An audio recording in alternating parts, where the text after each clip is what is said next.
Hi, everyone. Morning. I'm Julia Henderson, and welcome to our symposium today, Aging, Acts of Memory and Forgetting. First, I'd like to introduce our department head, Stephen Heatley, who will welcome you.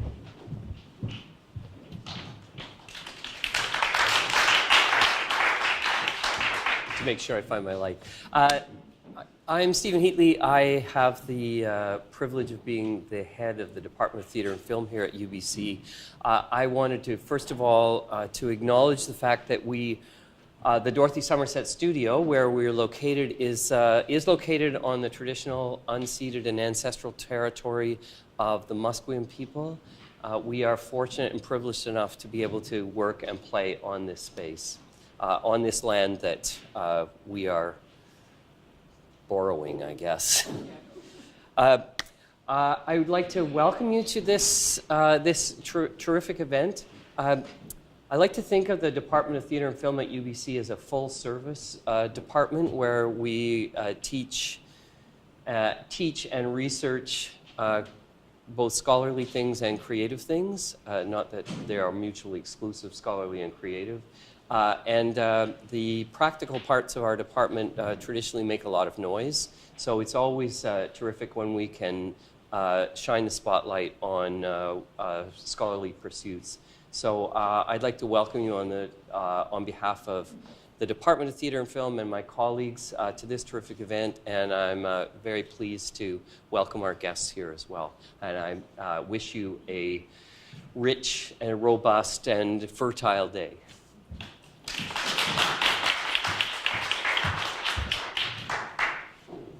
Hi. So as I said, I'm Julia Henderson. I'm an almost finished PhD candidate here in the department, and I'm delighted to be able to host this event today. My dissertation research is around representations of aging and old age in theater and film, so this is a wonderful opportunity. The event was planned around the visit of visiting scholar Dr. Josephine Dolan, who I'll introduce further in a minute. Josie and I first met at MLA when it was in Vancouver, and I was chairing a panel that she was on, and I was really inspired by her work. And then we reconnected again last spring in Graz, Austria, at a large international conference that considered cultural narratives, processes, strategies, and representations of age and aging. So it was really exciting. And Josie was coming to Canada as a collaborator with Concordia University's Aging Communication and Technology project. I don't know if people know about that project, but it's a large project with lots of international collaborators, and it's quite exciting. So if you haven't heard of it before, you might want to check out the website of that project. So she was keen to visit Vancouver, and since our research interests around representations of aging, older age, aging women, and performance are complementary and intersecting, it seems like a wonderful opportunity to plan this event. We picked the theme, Aging, Acts of Memory and Forgetting, because of its cultural relevance at this moment in time. As aging populations swell, public attention and interest in the topic has intensified. This is reflected in the number of films and plays in recent years that focus on the topic of age-related memory loss. Some of these reinstate dominant cultural beliefs and values around the experience, which have a lot to do with loss of self and personhood, but others resist them.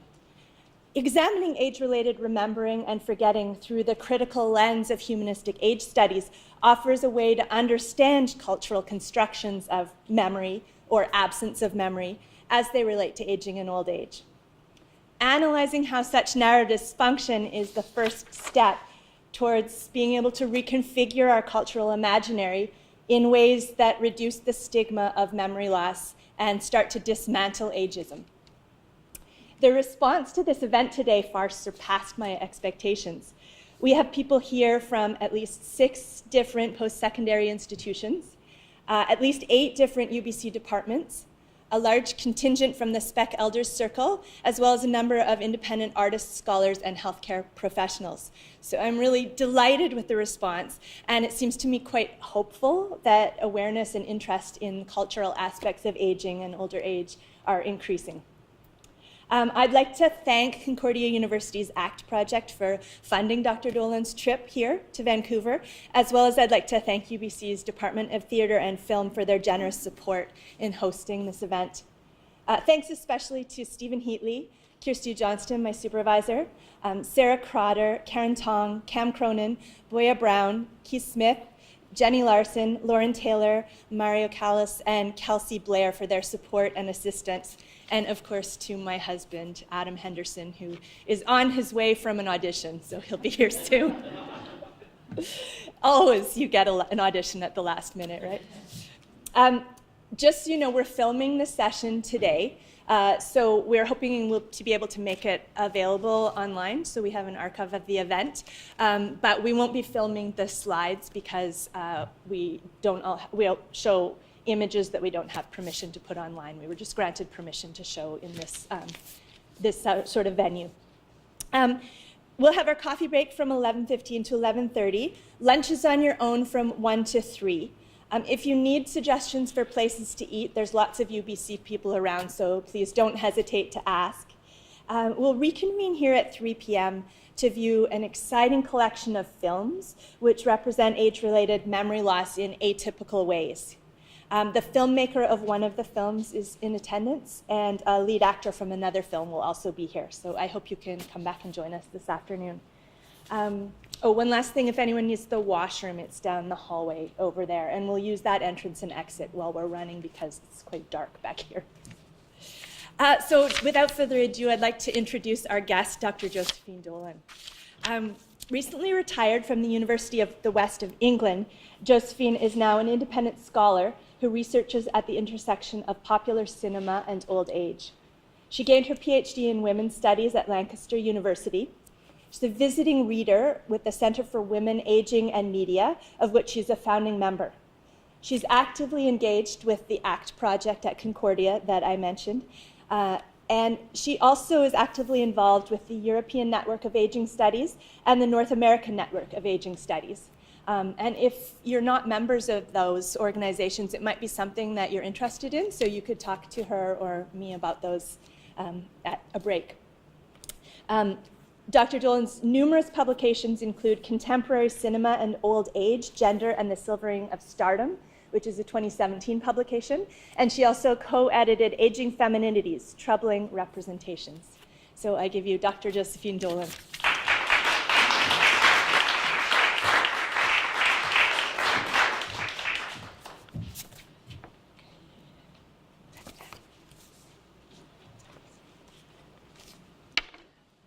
Okay, well, first of all, thank you all for coming today. There's the thing. Okay. I think we're definitely in for a stimulating exchange of ideas, but I want to start by reiterating Julia's thanks to the UBC Department of Theatre and Film for supporting this event, and the SSHRC Project Act for actually getting here. But more especially, I want to thank Julia for taking a germ of an idea, of a suggestion, and really running with it. She took my, oh, look, Julia, I'm going to be in Vancouver in October. Can we do something? And turning it into this amazing event. I was sort of expecting 3 people and a dog walker dragging off the street. I mean, this is what we've got. It's amazing. She's put this together in only 7 months. So thank you, Julia. Thank you very much.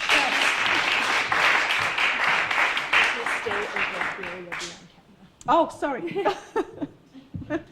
I've forgotten it was on camera already. Okay. Okay, Shameless Self-Publicity. My book that Julia's already introduced. It's actually looking doubtful for publication this year because I'm actually allegedly working on copy edits as we speak. As you can see, I'm not. Microphone? Okay. No, that's a microphone for the recording. Okay, I'll speak up, okay? Keep raising your hand if you can't hear me, if I'm not projecting loudly enough, all right. Okay, so it's Shameless Self-Publicity. So the book will be out sometime in 2018. And what I explore in the book are the slippages of silver, the idea of the silver of profits, but also the silver of the signs of ageing. And as you can see, this has died. I have become my research.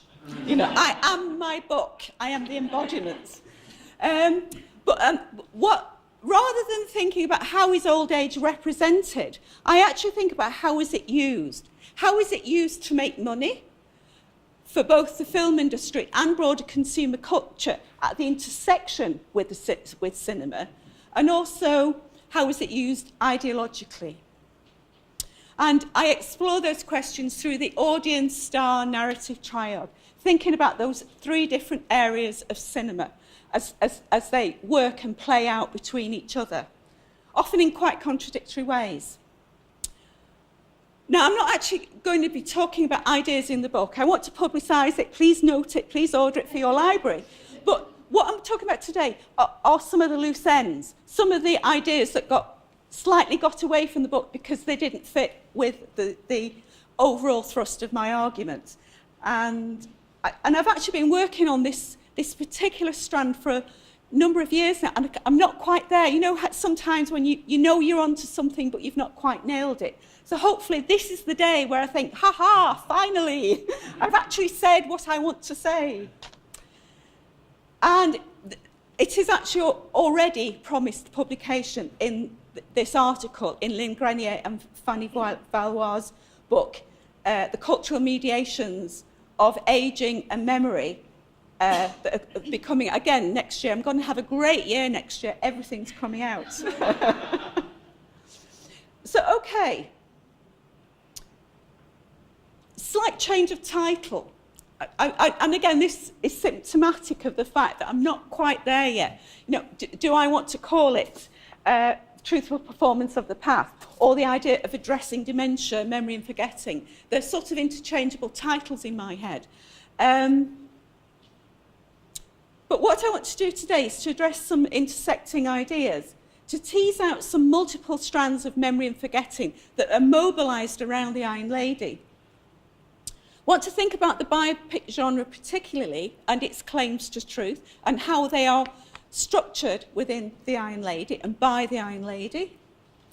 And I want to do that by exploring the centrality of costume to this particular film and the ways costume is central to the management of time within the narrative.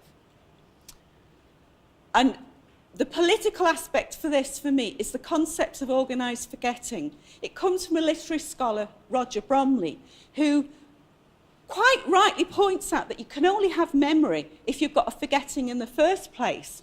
But he thinks about the ways in which public history, public memory, cultural memory, whatever you want to call it, is organised around that which gets forgotten. And the forgetting is always around marginalised histories. You know, it's an old adage that history is the story of the winners. So organised forgetting is a way of thinking about who were the losers, you know, and I'm using that term with lots of scare quotes around it. So that's where I'm going to go with today's talk. Margaret Thatcher. So, what can I say? Well, she is, of course, a political giant of the 20th century. The first woman to lead a political party in the United Kingdom, the first woman to become the leader of a political party in the UK, the first woman Prime Minister, and the first woman in a Western democracy to be elected to a position of power. And that's the tip of the iceberg.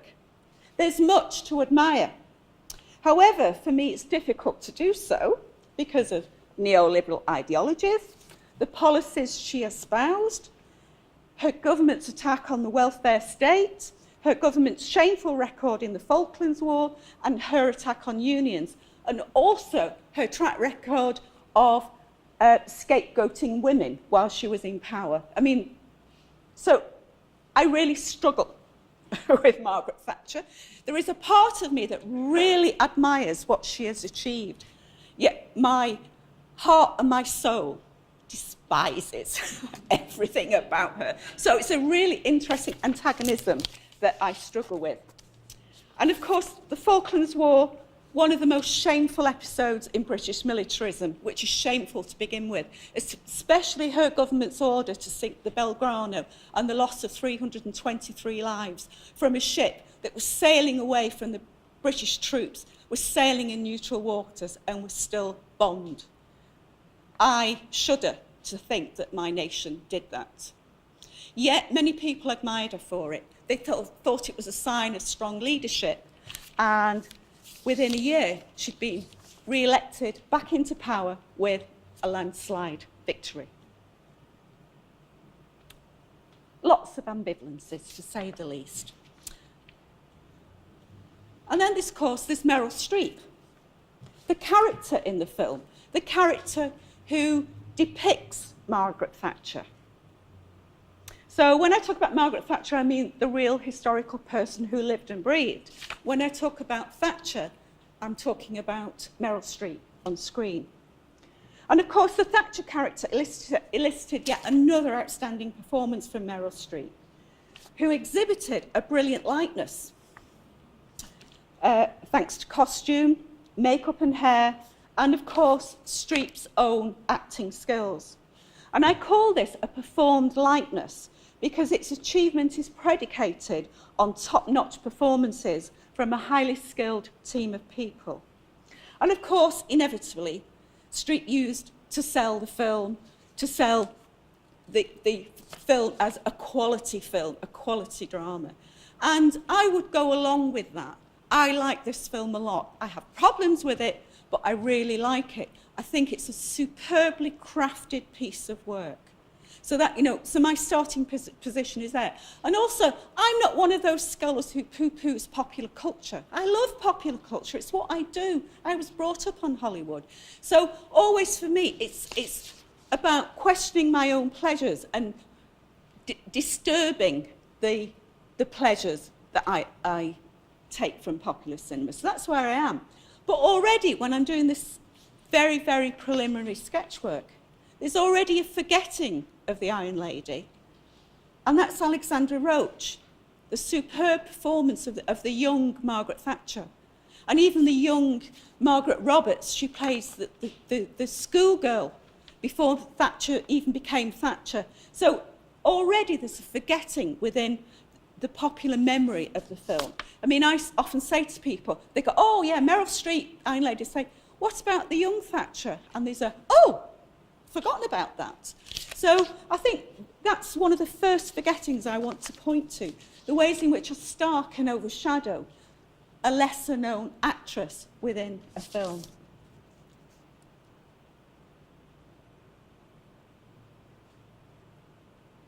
So as a brief reminder, just in case the possibility that anybody in this room has not actually seen the film, it obviously tells the story of Margaret Thatcher's political triumph and defeat, but this story is intertwined with an account of the ageing old Margaret Thatcher declining into Alzheimer's disease, a disease that's signified by her delusional relationship with her husband Dennis, who is actually already dead within the present time of the film.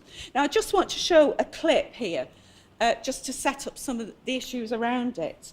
And it's a clip that cuts between two dinner parties. In one, the former Prime Minister Margaret Thatcher and her daughter Carol host a dinner party. And here we can start to see the impact of the Alzheimer's disease on Thatcher. It's already been established, but the impact is clear to be seen.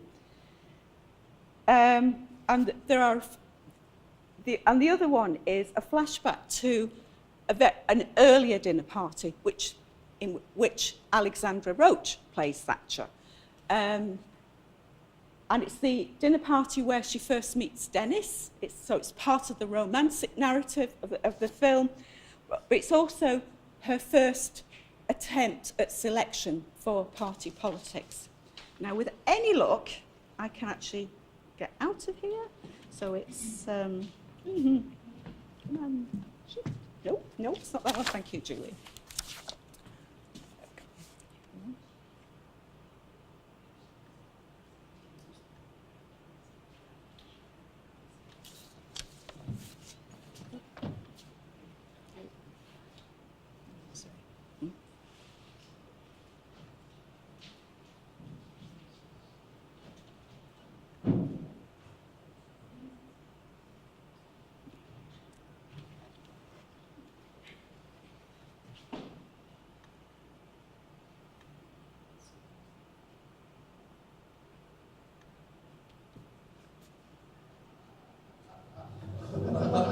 Mum?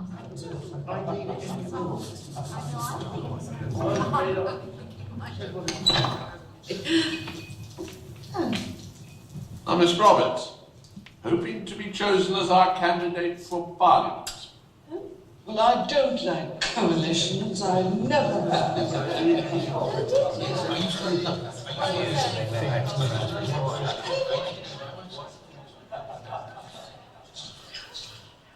Start on the outside.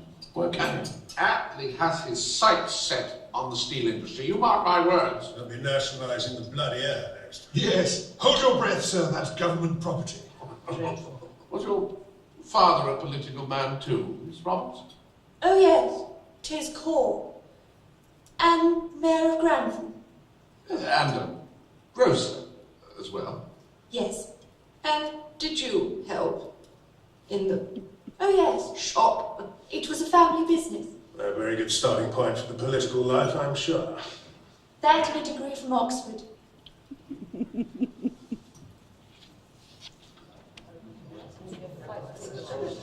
No, no. Whiskey.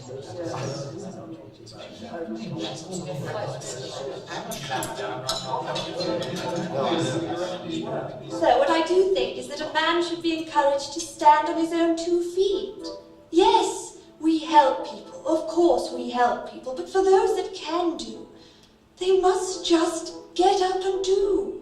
And if something's wrong, they shouldn't just whine about it. They should get in there and do something about it.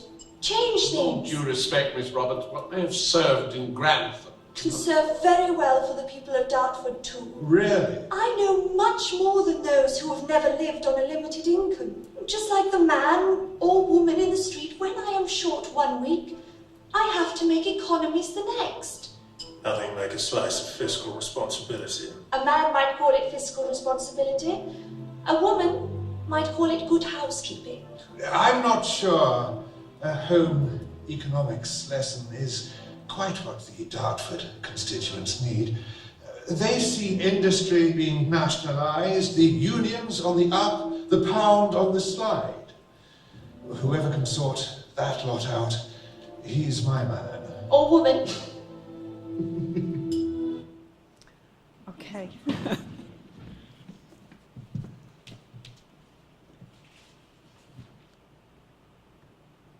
So, okay, if you haven't seen the film previously, you've got a clear idea of how time and space are managed.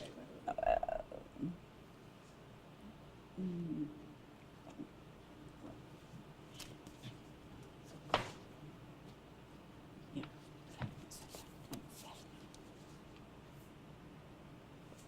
No, that's okay.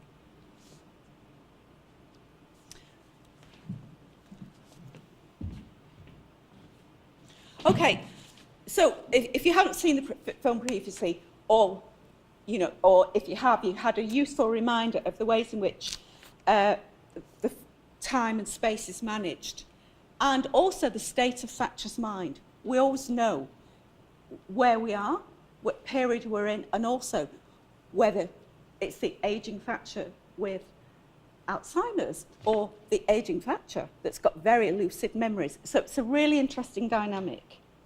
So the story I find fascinating because it's told through flashback memories of a character with Alzheimer's and associated cognitive losses. Can you still hear me at the back? Yeah. And confusions. Yet, the film still mobilises the truth claims of the biopic genre. It still exploits the belief that the genre performs as a window on the past, that is somehow a real reenactment in some way. And it's the dynamic between the film's depiction of the confusions of Thatcher's dementia, or Alzheimer's more accurately, and her lucid remembering of the past that got me started thinking about this, that underpins this talk. I'm intrigued by that dynamic and the ways in which the film portrays a confused fourth-age woman, and yet the ways in which the film still assures us that the life story to espouses through her memories are reliable, authentic and true. Now, before I start unpacking that, I just want to do a little bit more context for the film. Certainly, it can be located in a resurgence of biopics that's happened since around about 2000. You know, films like The Iron Lady, The Queen, Selma, you know, again and again we're seeing biopics. You know, the Hollywood conglomerate has found a way to hone the true story narrative. But it's also pivotal to a range of films that depict dementia or Alzheimer's in various ways. Julia's already alluded to it. It's become very much a dominant theme within the filmmaking industry. Cynically or advisedly, I also think it's become one of the ways in which Hollywood uses old age to make money. Whenever I've been to see these films at the cinema, they've been packed houses. You know, they've tapped into a very, very deep concern of 21st century culture. And of course, the afterlife of these films on DVDs, pay-per-view, aeroplanes, the whole range of things is phenomenal. So these films are making a lot of money. They also, as Archie Swinnon and Sadie Waring have repeatedly argued, and Julia's made the same point, invariably mobilise a narrative of decline. You know, it's like you get Alzheimer's or some form of dementia, end of life as we know it, Jim, to borrow from Star Trek. You know, it really is awful the ways in which there is a loss of personhood in the ways in which Hollywood represents people with dementia. The Iron Lady is not really any different. Everything happened in the past. Everything good happened in the past, or in her delusions. There's nothing of value within the present life of her representational system. And Chris Gillard and Paul Higgs famously call this the fourth age, the cultural imaginary of the deepest and darkest aspects of old age in which dementia figures prominently. And Higgs and Gillard and Higgs and many other age scholars link this version of dementia, this version of Alzheimer's, to total abjection, the total refusal of personhood. So the film is very much in that cycle of films. And it's also in a cycle of films about the unforgotten and unforgettable Margaret Thatcher. Countless films, TV series constantly being made. There have been at least 8 since she resigned from power or was thrust out from power, not counting print biographies and a range of other formula in which she's constantly being brought back into public memory. And as Heatley and Holt suggest, quote, political texts seeking to define the Thatcher effect vie with biographical works trying to capture Thatcher's individual charisma as an individual, while cultural and literary texts imaginatively construct the moment of Thatcherism, making it available to a forgetful or nostalgic present. So the idea that the constant recuperation of Thatcher is all about forgetting things as much as about remembering things, it is embedded in some of the scholarly work around Thatcher and Thatcherism. And of course, memorable performances, lots of money, critical acclaim for Streep and for makeup and hair and costume.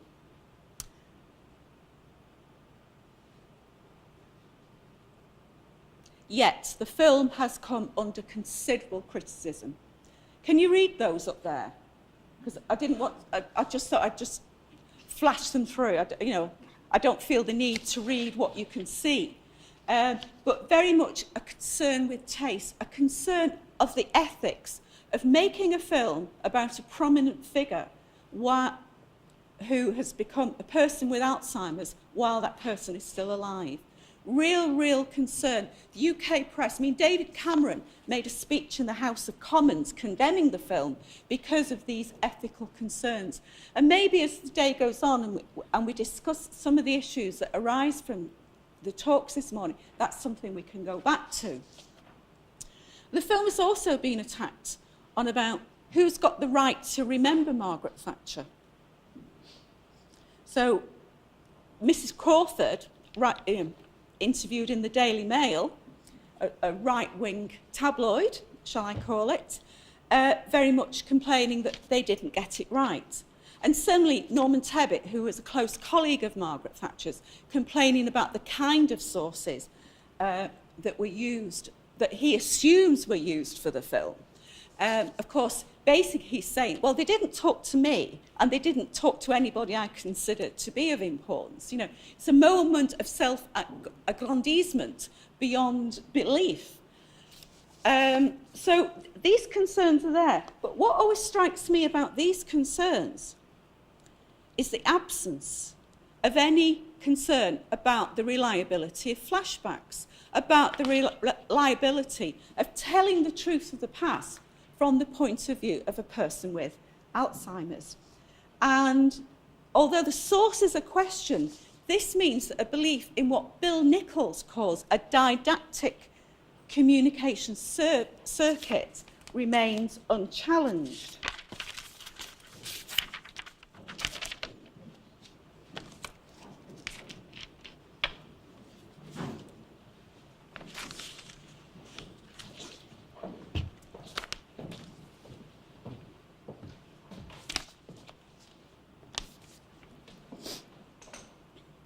According to Bill Nichols, a didactic communication circuit is a belief in, open quote, an organising agency that possesses information and knowledge, a text that conveys it, and a subject who will gain it. So where the concerns about Thatcher are being expressed, there's no concern, there's no challenge to this model of communication. It's taken as a given that the film will convey knowledge. And that's one of the things that's been intriguing me about this film since the first day I saw it and the controversy around it emerged. So for me, it then becomes about, well, what's going on? How is that belief constantly resecured, and what are the implications? So, this is where I sort of start leading into the details of the film and how it authenticates its own representation of Margaret Thatcher's life. And I want to go on to talk about public history and organised forgetting.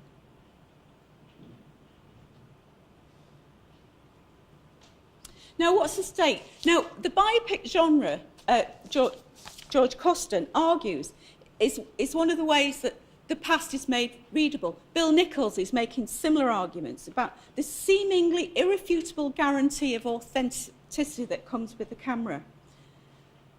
Costin talks about the biopic as being historical reenactment, a window on the past, and as he says, the Hollywood biographical film created and still creates public history, often the only source of history for many people. You know, so 20 years on from Thatcher being in power, this film is often the only source of information that people have about her. You know, they think everything is true. So it's all, you know, all that is to be said. So it's a very, very powerful genre or medium, depending on how you want to look at it. But also, public history stems from the idea of prosthetic memory. It's reliant on prosthetic memory. Now, Myra MacDonald invokes this idea of prosthetic memory. We all have them. It's a memory that you have that's not quite your own. It is yours because it's there. You own it. It's your memory. But it's not something you directly experienced. It might be a memory of your grandparents that was told to you by your parents.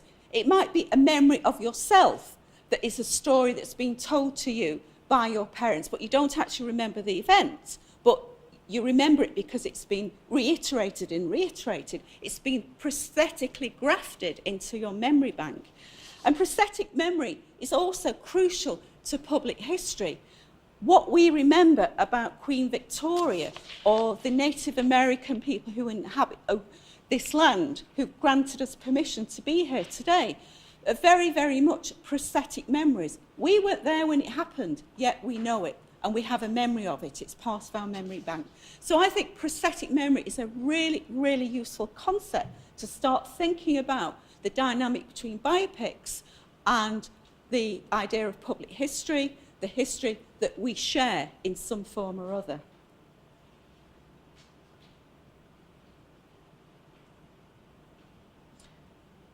As MacDonald says, memory, however articulate, individualised in its articulation, is always a social and cultural process. And she adds, cultural memory also testifies to the complexities of disentangling where our memories come from, whether from direct experience, oft-repeated accounts by friends or family, or from the mediations of the popular media. So that's an article that was in Screen in 2016. So let's just think about some of the claims to authenticity that the Iron Lady makes. Am I okay for time? Yeah. Okay. Yeah. Claims to authentic memory. The film and its publicity is at pains to keep stressing how authentic it is, the strategies that are used. Abby Morgan, the writer, there's so much source material. There's the amazing Margaret Thatcher Foundation that has a record of her entire political career. Now that's questionable for a start. Entire political career? And beyond, in fact, and political memoirs, not only by herself, but also by various cabinet ministers, journalists. So certainly when I was writing it, I was very influenced by certain memoirs and certain biographers in particular. And then when Phillida came on, that's Phillida Lloyd, the director of the film, I think there was a whole other wave of research in terms of meeting people who were more directly connected. So that's closing quote. So that's one of the claims, and that's out there in the publicity, the ways in which the film sells itself to the marketplace. And it's also within the film the endless use of archived footage. Sometimes it's simulated, but sometimes it looks to me as if it's the real thing. Some of it is strikingly similar. It's got that really grainy effect. A lot of it's on YouTube. Now, I know grainy effect can be simulated, so I don't know which bits are archived. I'm much clearer which ones are simulated. And I haven't been able to find out through any research which ones are inserted within the film. So are they okay? They're not very good, are they? But the top one, riots, civil unrest, miners striking, strikes of various kinds, protests against the poll tax, street riots, fire, troops out from Ireland now, so the unrest around Northern Ireland, whole swathes of police holding back people, the kettling practices that were introduced under Thatcher's regime, the fighting, the infamous Orgreave miners' strike, where miners on a picket line were baton charged by mounted police. It's still under contestation, and the British government is still saying they were not to blame for it, even though the video footage of the time shows differently. And yet this is the bombing of the Brighton bombing, when Margaret Thatcher was in the Grand Hotel when it was blown up by the RAA, obviously simulated. Similarly, Margaret Thatcher being attacked in the car, obviously simulated. Writing on documents that are copies of original documents. All of these. But these seamless montages give this impression of the window on the world, telling us constantly as an audience, this is true, these things really happened, and this is how it happened. And costume. Now, I think, for me, the guarantees of reliability and authenticity for the film's remake are totally supported by what Jane Gaines and Charlotte Herzog call the aesthetic realism of costume design and makeup. Now, I've already noted that Consolata Boyle was nominated for an Oscar. She'd previously won an Oscar for The Queen. She's since won one for Florence Foster Jenkins. You know, I think she's currently the go-to woman to costume older women in biopics, and certainly to costume Meryl Streep. And in the surrounding publicity, she's reported to have, quote, looked at photos and newsreels from the 1970s and 80s, using a magnifying glass to study the clothes, so an attention to detail, and, open quote, immersed herself in research before designing Streep's costumes from scratch, examining patterns and pieces from Ascus Cootum and Jean Muir, and studying photographs of Thatcher's shift from Grantham Rose's daughter to the Blessed Margaret. Now, as suggested by the clip that we watched, costume, that attention to the detail of costume, that authenticating strategy, extends beyond the verisimilitude of period fashions to include the believable costuming of the ageing female body. In such strategies, the authentication of fourth age identity and period costume are fully intertwined as the film moves between Thatcher's present and her memories of early periods in her life.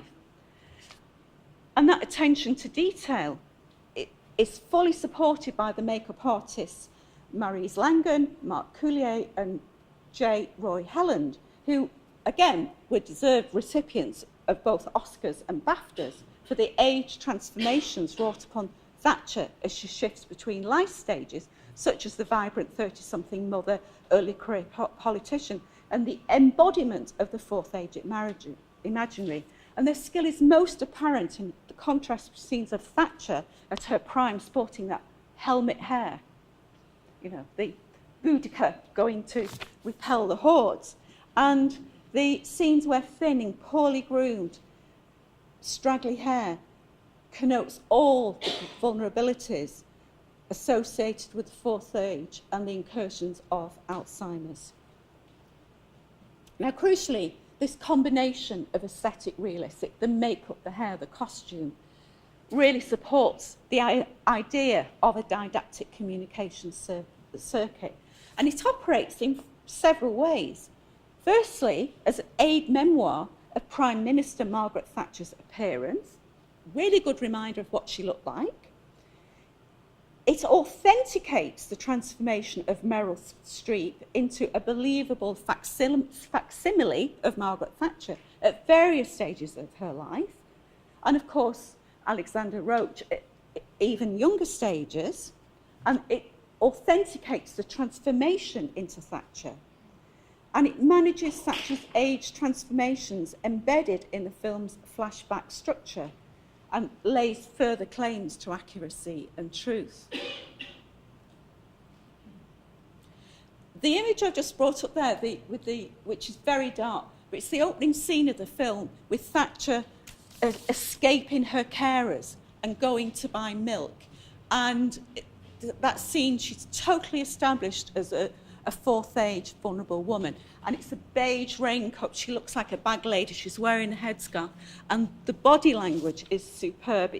It's actually a deeply moving scene, the opening scene of the film, to the ways in which the film expresses the idea of the vulnerability of this once great powerful woman, done through costume and hair mainly. And of course, the costumes have become exhibition pieces. And that's the one that we saw the young Margaret Thatcher wearing in the clip we saw.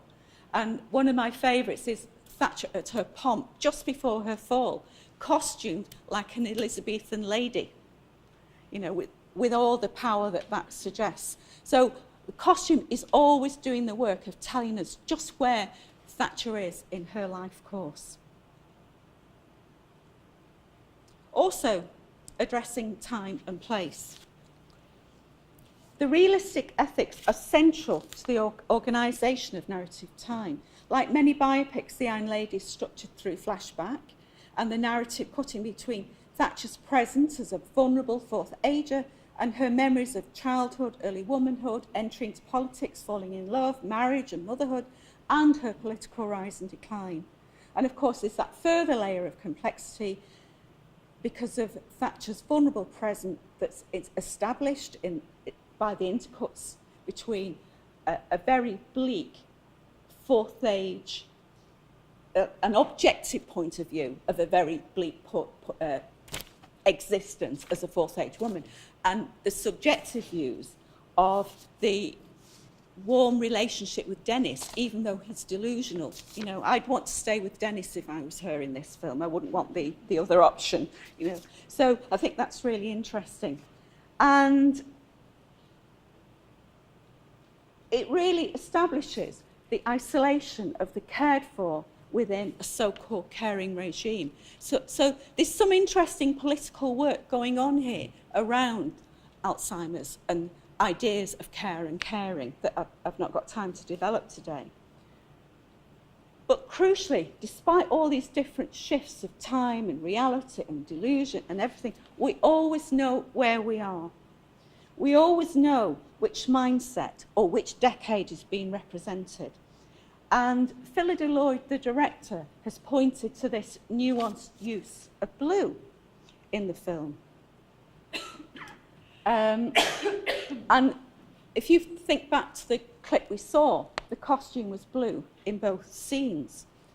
And so the blue becomes defining thing, becoming darker and darker as she becomes more powerful, and blue associated with her youth. But it's really striking that scenes of Thatcher as a person with Alzheimer, she frequently wears a dressing gown, a very, very pale blue dressing gown that signifies that total loss of power, that total loss of prestige. And it also, the idea of a dressing gown, it's within film, I'm sure theatre's the same, is often connotes disorder in all sorts of ways, and dishabille. I can't even say that word. Why did I put it in here? But you know what I mean? The dressing gown, a woman in a dressing gown is a woman who is out of control in some way, not performing femininity to a proper standard. So it's a very powerful image. But also, costume is working to define shifts in status as well as periods within this non-linear narrative. It functions to construct the continuities between the performances of Roach as the young Thatcher and the performances of Streep. So as I said, think about the use of blue in the clip we've just seen and the dinner party scenes. The younger Thatcher wears a fitted suit, the jacket's nipped in waist and her full skirt connoting the 1950s New Look fashion.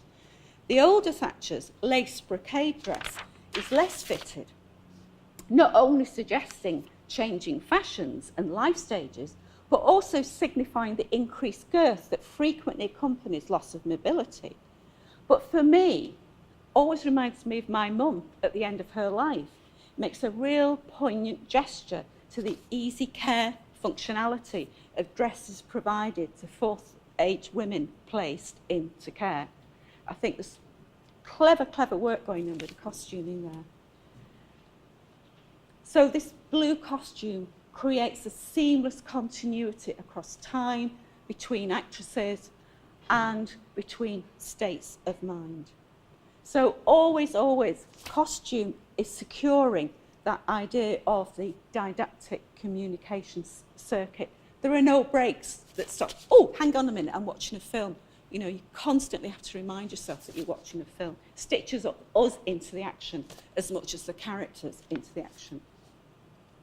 So I've been talking a lot about, I keep forgetting this bit,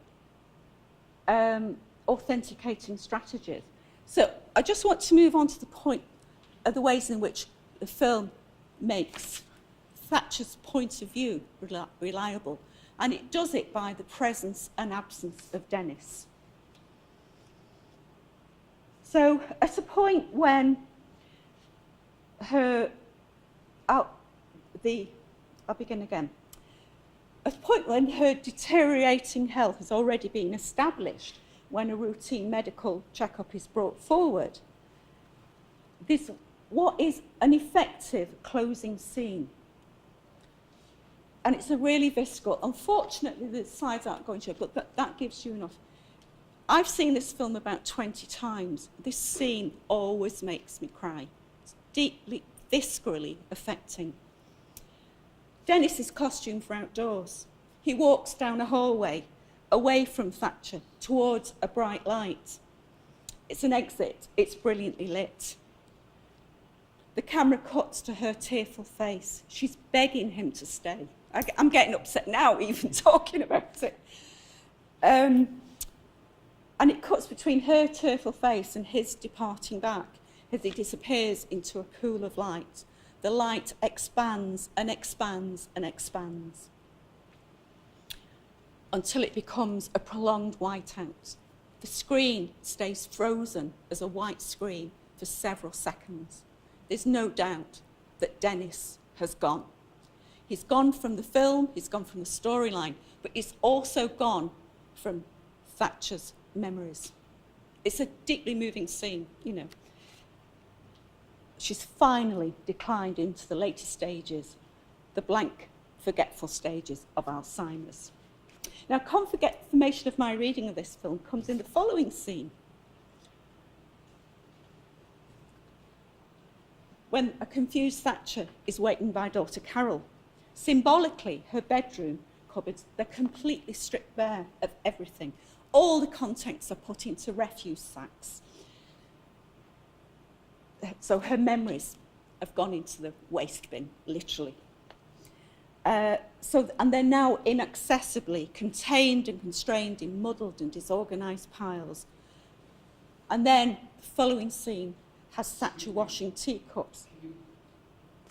Sorry. Keep your notes below your mouth.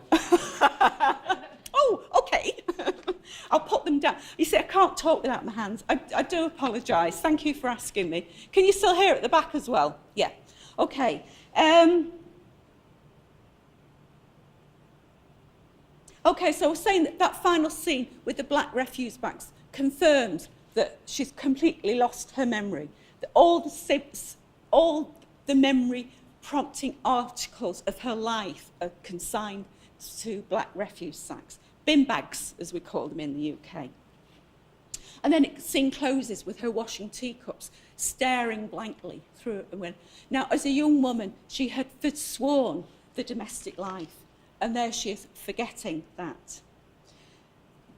Now, the crucial thing here, of course, is that the story of Thatcher's political life had already been told. It had been secured while Thatcher still had memory. The film is actually saying, yes, now she's finally in the later stages of Alzheimer's, where she has no memory.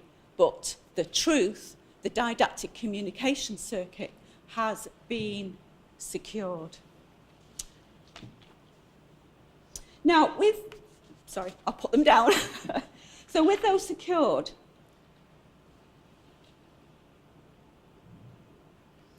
what is being authenticated? And I would argue that what is being authenticated is It's a Man's World. Constant scenes of Thatcher surrounded as a lone figure in a man's world. The scene we saw earlier, the dinner party scene, she's asked to retire with the ladies. She gains her first seat and has to walk down the corridors of Westminster, surrounded by staring men. She tries to find rooms, a space to be, but it's a swirl of clubbish men. Finally, she finds the lady members' room, which is isolated, lonely. Guess what? An ironing board. Iron Lady playfulness duly noted, but there's nobody there. Her shoes are used. In one scene, she click-clacks down the halls of Westminster, the heels, the soundtrack, making the sound, disrupting this male space with their different noise. And then we get a cut to the feet, where her dainty white and navy shoes are contrasted to the surrounding male figures. Then there's an overhead shot, the diminutive blue, the blue figure of Thatcher, surrounded by this gauntlet of men. Even when she gains a seat in the House, it's all men. She's there, they're gesturing, they're shouting, and she's this lone figure. There she is in cabinet. They're ignoring her, they're not looking at her, they're talking to each other. She's a lone woman in a sea of men. And finally, even her triumph as the leader of the Western world, as she seemed to see herself, again, a sea of men. She's this lone figure. So, of course, the point I'm leading to here is the forgetting of other women in politics. The Iron Lady repeatedly makes claims to truth for the reliability of Thatcher's memories. It simultaneously neglects and forgets that Margaret Thatcher was not a lone woman in Parliament, either hysterically, there's an interesting slip, historically or contemporaneously.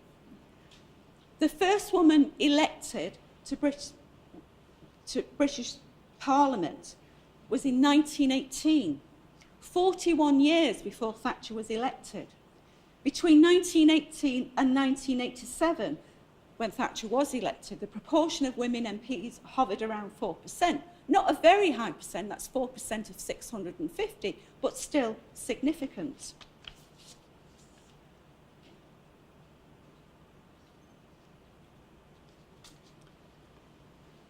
Yet any reference to these facts by way of dialogue, archival insertions, flashes of feminine colour, shadowy background figures is totally excised from the film's prosthetic memories.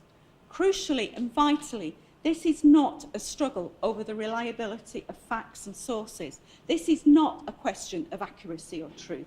Rather, this is a recognition that a neglect, an absence, an omission, a repression, a forgetting is embedded in the film's representational system. A forgetting of other women who experience the same misogynist political system as Margaret Thatcher, but some of whom set enabling precedents for her achievements.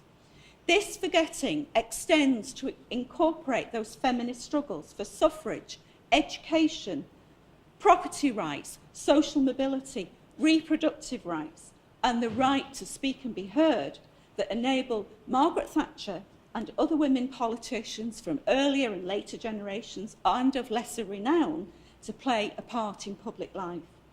This forgetting is fully imbricated in the Iron Lady's persistent and consistent claims to truth and is fully embedded in its graftings of prosthetic memory.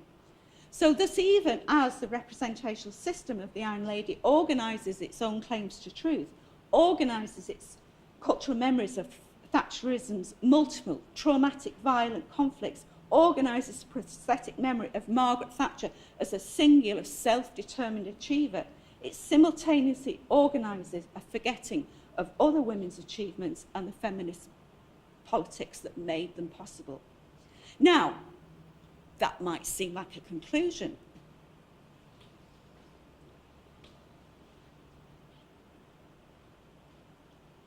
And such a conclusion can actually be seen as yet another authenticating strategy, since one of Margaret Thatcher's many declarations of self-worth was that she owed nothing to women's lib.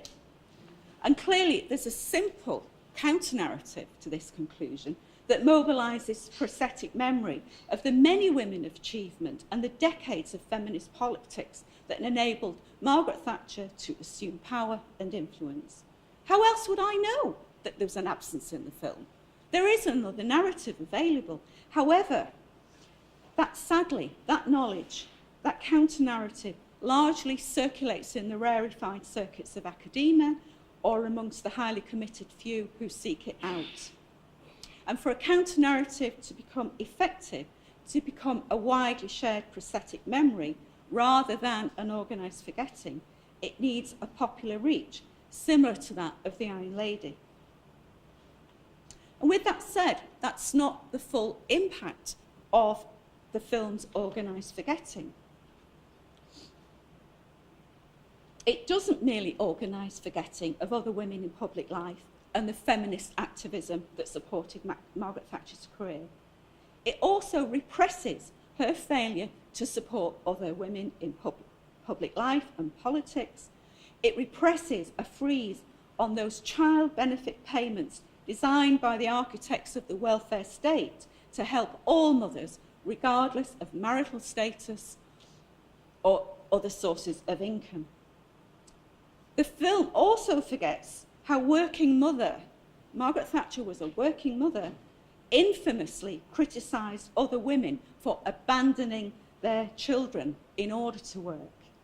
implying that it was women's fault that a generation of delinquents were growing up. These women should be at home, minding their children.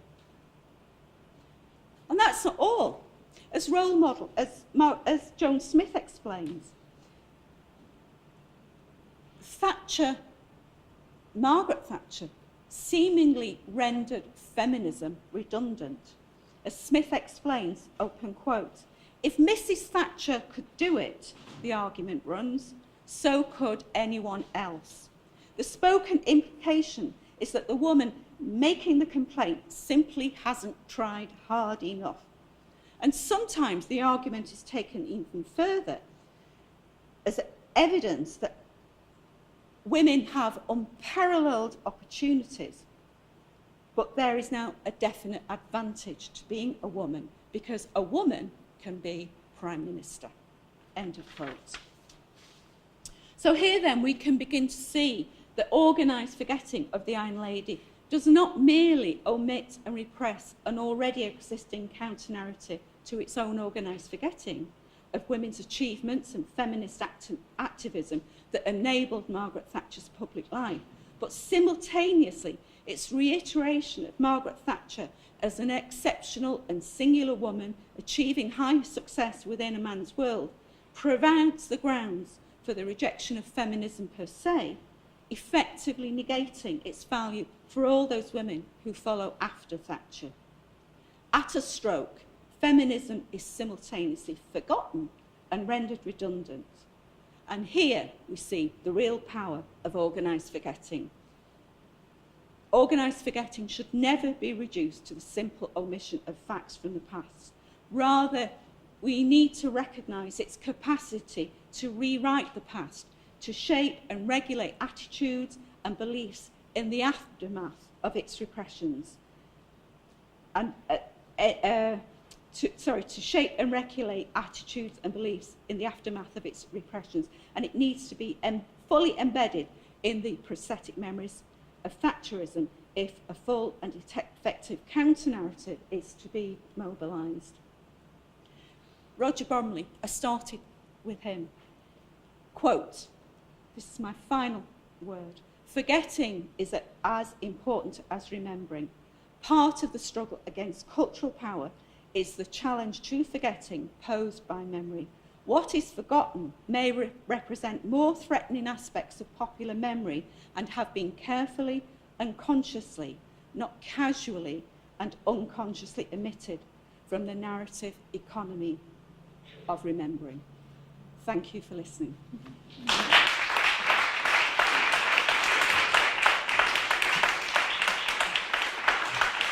Taking questions now, Stay. Yeah. Thank you. Thank you so much, Josie, for such an inspiring and interesting talk. Ryan, would it be possible to bring the house lights up a bit for the discussion? Yeah. Yeah. So we have about 10 minutes or so before we have a coffee break. So I'd like to open it up for any comments or questions you might have for Josie.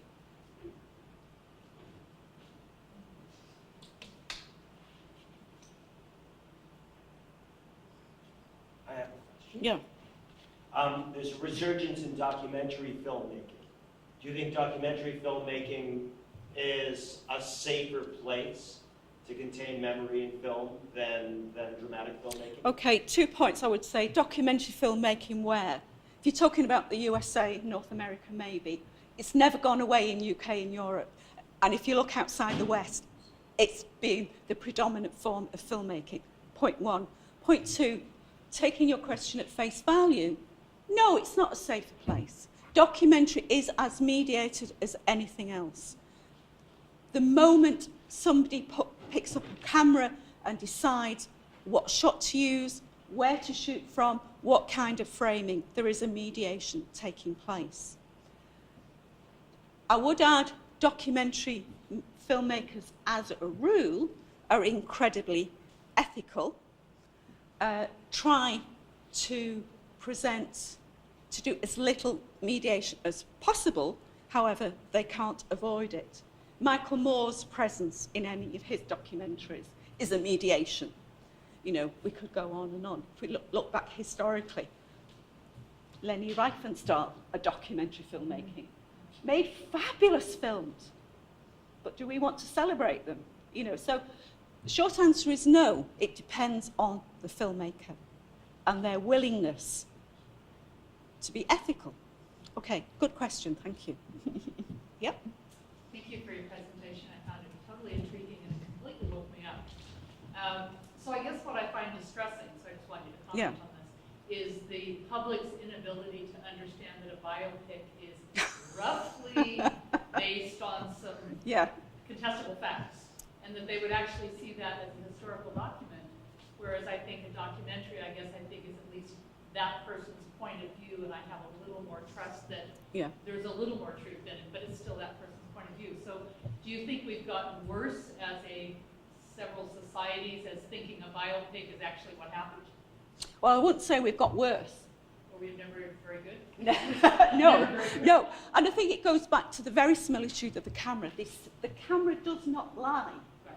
And there's a widespread belief in that the minute there's something in front of the camera.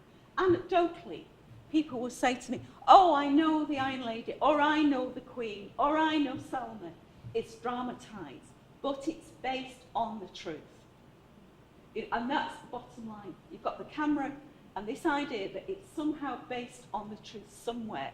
And we do not, in the West, have a sufficiently good educational system anywhere that enables that kind of interrogation of these common sense ideas. Across the West, it's the same from the get-go. The tiny ones, it's instrumental. Have they got their reading scores? Have they got their math scores? Have they got this? Rather than sitting down and thinking about thinking. So I share your frustration, you know, and I've given talks like this to academics and people who are trained critical thinkers. So we're not talking about the mass audience yet, who all said the same thing. Oh my God, I didn't see that. So and of course the other thing are the pleasures of popular cinema. Especially if you see a movie in the cinema, they're sitting in the dark with other people. That moment where the audience starts breathing together and it becomes one. It's a magical moment. I spend my life with, I adore that moment. I love cinema. I volunteer at my local independent theatre so I can watch films for free in a cinema. It's amazing. So I think that all of these combined together. People do not want their pleasures disturbed. People are not trained to think. And even people who aren't trained to think don't always think. So. Oh, okay. Yeah, I've seen you. Yeah. Maybe say a little bit about... Oh, I keep walking out of camera, don't I? Get back in your place. Yeah, sorry. About the sort of celebrity factor, because Meryl Streep essentially is much nicer than Margaret Thatcher. And that sort of transfers into the film. I'm also thinking of Eddie Romaine as Stephen Hawkins. Does that sort of celebrity status and credibility link into... Of course it does. You know, yeah, I mean, it's a really important point about any film. The stars sell films, but particularly with biopics, stars bring their off-screen image into the film. So yes, of course, most people like, even if, you know, she's not their famous actress, most people have a respect for Meryl Streep that they don't have for Margaret Thatcher. I mean, same thing applied to Helen Mirren playing the Queen. Did the Queen's reputation no end of good, having been played by, you know, I'm a Republican at heart, so, you know, I struggle with that film. So, yes, you're absolutely right. You know, and think about the ways, but it's also mutually supportive. As you were asking the question, I was thinking about Mickey Rourke and The Wrestler. I mean, talk about a biographical role. If you don't know the film, it's about an American wrestler who destroys himself with drugs and women and alcohol. They got Mickey Rourke to play the part. I mean, a match made in heaven. But what it did, it regenerated Mickey Rourke's reputation. You know, I mean, part of his star image is being in rehab. That's rolled into his image. So yes, absolutely right. It's a really valid point that the star matters. But my point about Alexandra Roach really makes the point. It is about star image and not acting ability all the time. In The Iron Lady, I think Alexandra Roach is as good as Meryl Streep, but she's forgotten. She's not a star yet. Yeah, is that it? One more. Hi. Yeah. Well, I want to say how much I love this talk and how grateful I am for your foregrounding the forgetting of the feminist movement. I think that's really important. But I wanted to ask you, because I was thinking to myself, could you make a movie about Ronald Reagan, who was a very powerful man who got Alzheimer's and like all the image of fourth age and getting weak, and it seems often to be a woman. Yeah. I mean, I've written about this elsewhere, actually. Really, really good point. If Hollywood is to be believed, it's mainly women who suffer dementia or Alzheimer's disease. Absolutely. The only one, I mean, there are a couple of examples. The most recent one where it was a man was Mr. Holmes, the story of the famous detective in his late life developing Alzheimer's. But lo and behold, he still solves the crime. You know, so he's not affected. He never becomes this abjected figure the ways that women do. I mean, you can think about Iris, you can think about Still Alice, you can think about Away From Her. It's awful. In the book, I talk about this as a form of designed abjection. Hollywood now has a template that it uses from film to film of how to costume, hair, makeup the abject old woman with Alzheimer's. Now, there are implications for this. The first one, of course, is it reiterates the idea that women biologically have weaker brains. They're more susceptible to Alzheimer's and dementia. Now, I'm not an expert in this field, but the research I've done, particularly with the Alzheimer's UK, suggests that, of course, more women do get Alzheimer's than men, but that's because they live longer. Men have died at an earlier age. They've died of something else. So there's no biological propensity. But using those, and it's something like 60% women, 40% men. I mean, there's a difference, but not huge. But if Hollywood to believe it's a female condition, reiterates the stereotype of women's inferior capacity. Now, along with that, a lot of these films, as Hollywood always is, heteronormative. It's always the cosy older couple. Sadly, they can't have the hetero-happy conclusion because of the cognitive decline of the partner.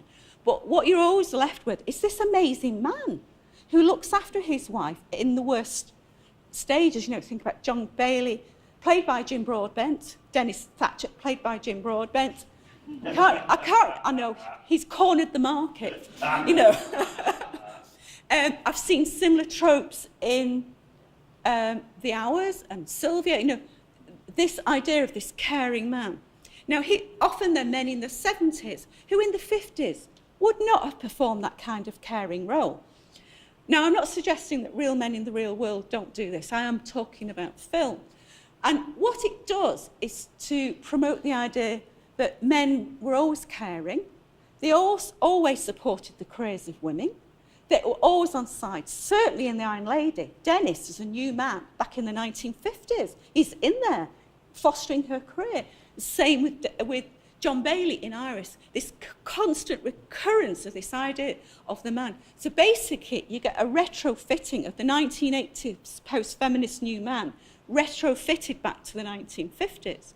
And once again, these films are saying, girls, you didn't need feminism because men were on your side all along and they were there to care for you, look after you, and support your careers.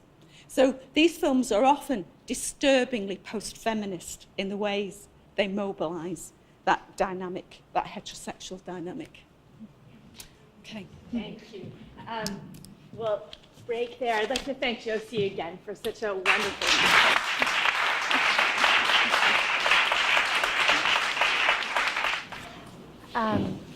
My name is Kirsty Johnston, and I am, like Stephen, very pleased to see everyone here. It's my pleasure to introduce Julia Henderson and the talk she is about to give. Julia, as you know, has made this event possible today, and we're very grateful both for this event and the many contributions she's made to our department during her time as a doctoral student, which is not, we won't have her for much longer, so we're savoring these moments. Julia is a PhD candidate in theatre studies in the Department of Theatre and Film at the UBC. She is both a professional actor and a former occupational therapist. In pursuing her PhD, Julia combines her experience working with older people with her passion for theatre by researching the role of theatre in shaping cultural perceptions of aging and old age. Her dissertation explores ways in which plays produced professionally in Canada since 2000 express and especially resist against narratives. Julia has 3 times, this is very unusual, 3 times been recognized with the honorable mention for the Robert G. Lawrence Emerging Scholar Prize at the CATR National Conference, and that's a prize that people compete not only with doctoral students but untenured faculty and other things. So no one has ever had this 3-time ranking.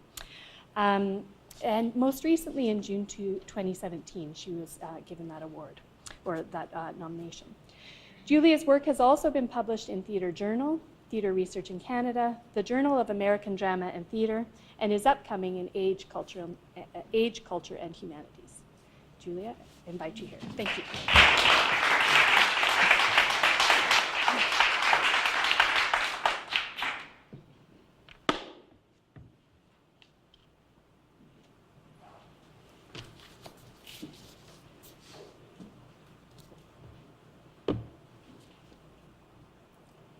So between the 6 of us, we've played 34,500 shows, been married 12 times, have 20 kids, smoked 107 pounds of weed. We've got shingles, Bell's palsy, gout, mumps, E. coli, broken ribs, a torn ACL, pleurisy, skin cancer, prostate cancer, failing memory, insomnia, diabetes, failing memory. This line provoked a good laugh in the opening scene of the production Sonic Elder, produced by Vancouver's Chop Theatre. The show, which featured 6 senior lifetime musicians, ran at the Penthouse nightclub September 27th to October 2nd, 2016, and worked to challenge stereotypes of age, including our cultural fear of age-related memory loss. And Ryan, if you could bring that light down.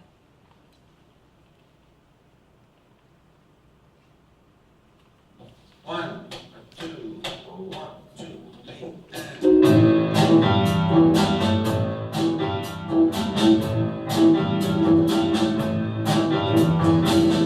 Every man left back. Silver buttons of a kind. I know if the door is broken needle and she can't so walk in the door.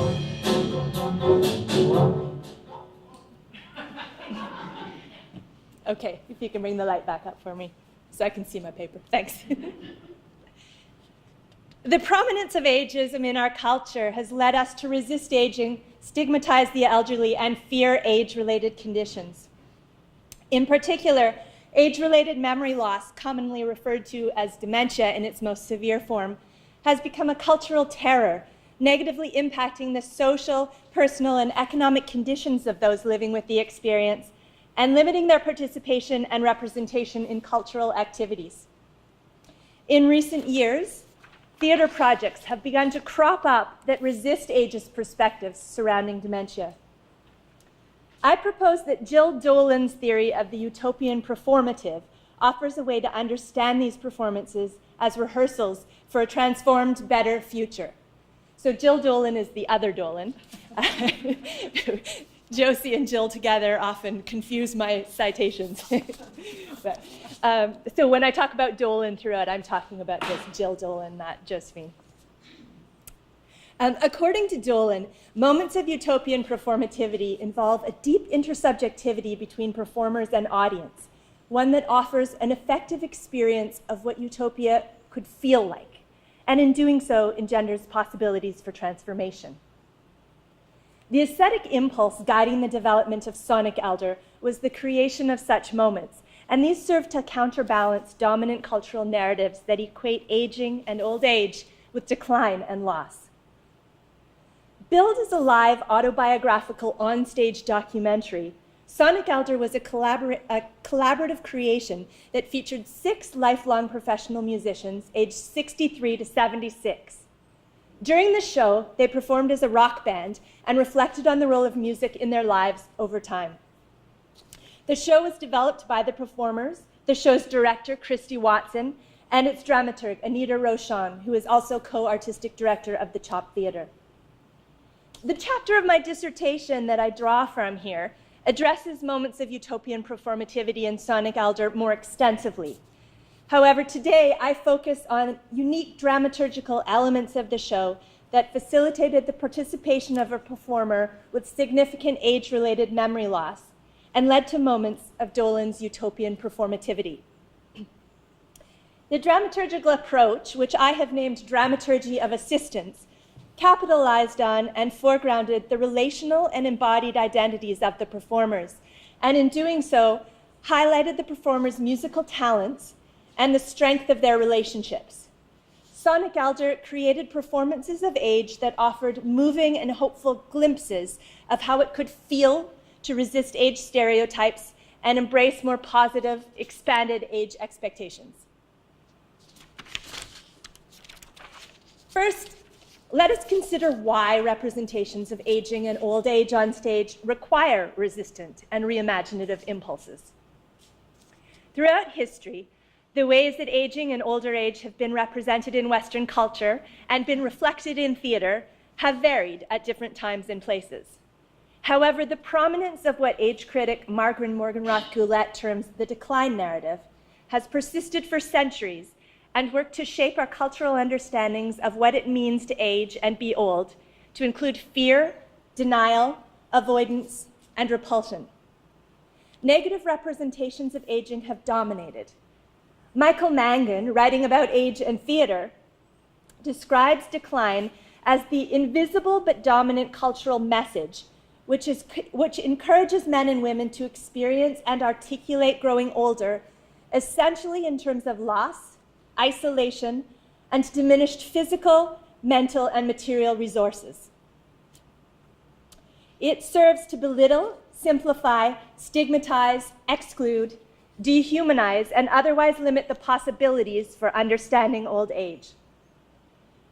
While contemporary media has begun to feature age-positive, although still problematic, ad campaigns, aging models now grace major fashion runways, and older celebrities star in blockbuster films and prominent theater productions, the dominance of the decline narrative still persists. We see it in the nursery rhymes that we sing to our children, in the pervasiveness of anti-aging science and medicine, in the funding structures that overwhelmingly favor the creative potential of youth, and in the community isolation of the elderly in long-term care and other housing. I could go on. If, as Gullette claims, we are aged more by culture than by chromosomes, a critical approach to age narratives is needed in order to understand the implications of how we represent age through our cultural products, such as theater and film. Only in this way can we move towards positive change.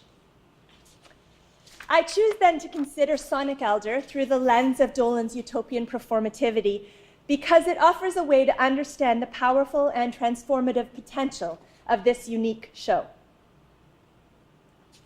Dolan argues that people are attracted to live performance because it can move us towards understanding the possibility of something better, can train our imaginations, inspire our dreams, and fuel our desires in ways that lead to incremental cultural change.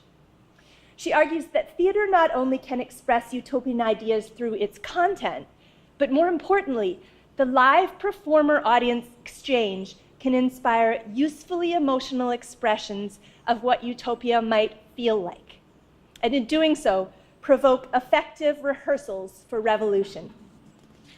In terms of age, then, a gesture of utopian performativity might involve performance that excites audience to experience how reimagining dominant age ideology might feel.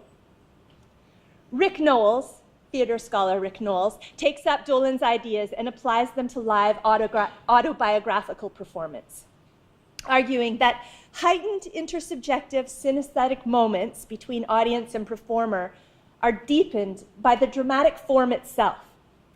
This is because most performed autobiography relies on the audience's knowledge that the body they are watching is the same body to which the events portrayed happened. According to Knowles, a body, which is physically and discursively marked, such as by old age, manifests traces of individual and cultural memory. This bodily archive, as Susan Bennett names it, can arouse feelings of heightened intersubjectivity between audience and performer through the visceral power of its presence. The visceral power of embodied presence was a key element to certain moments of utopian promise in Sonic Elder.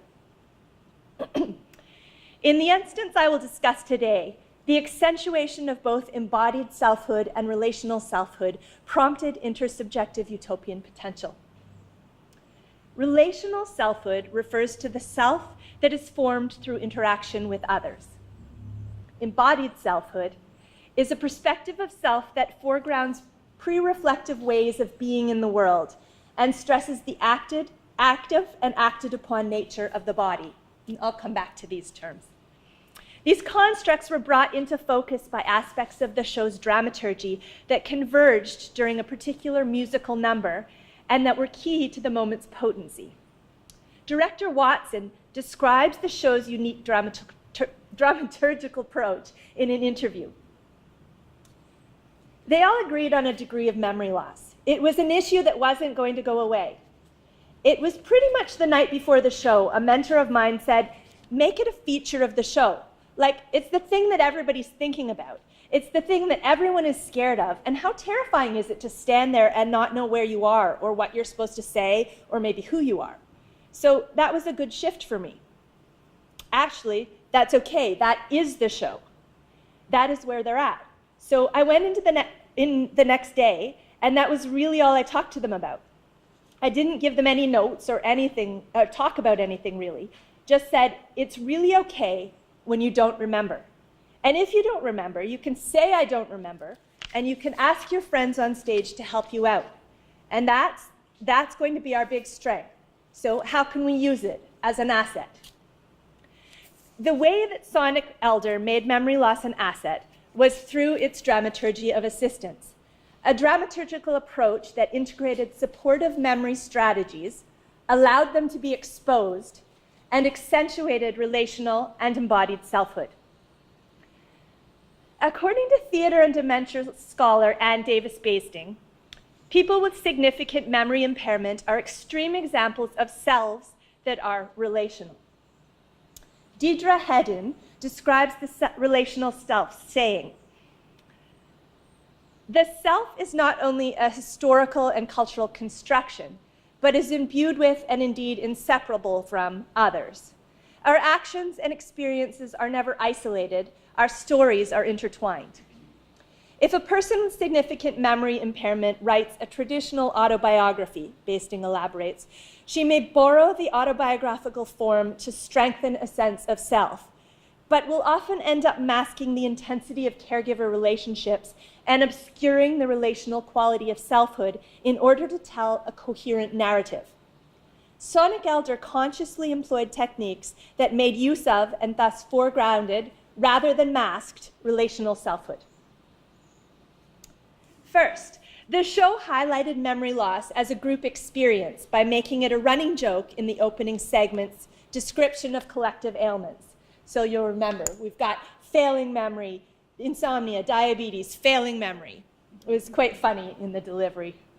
The degree of memory loss amongst cast members varied.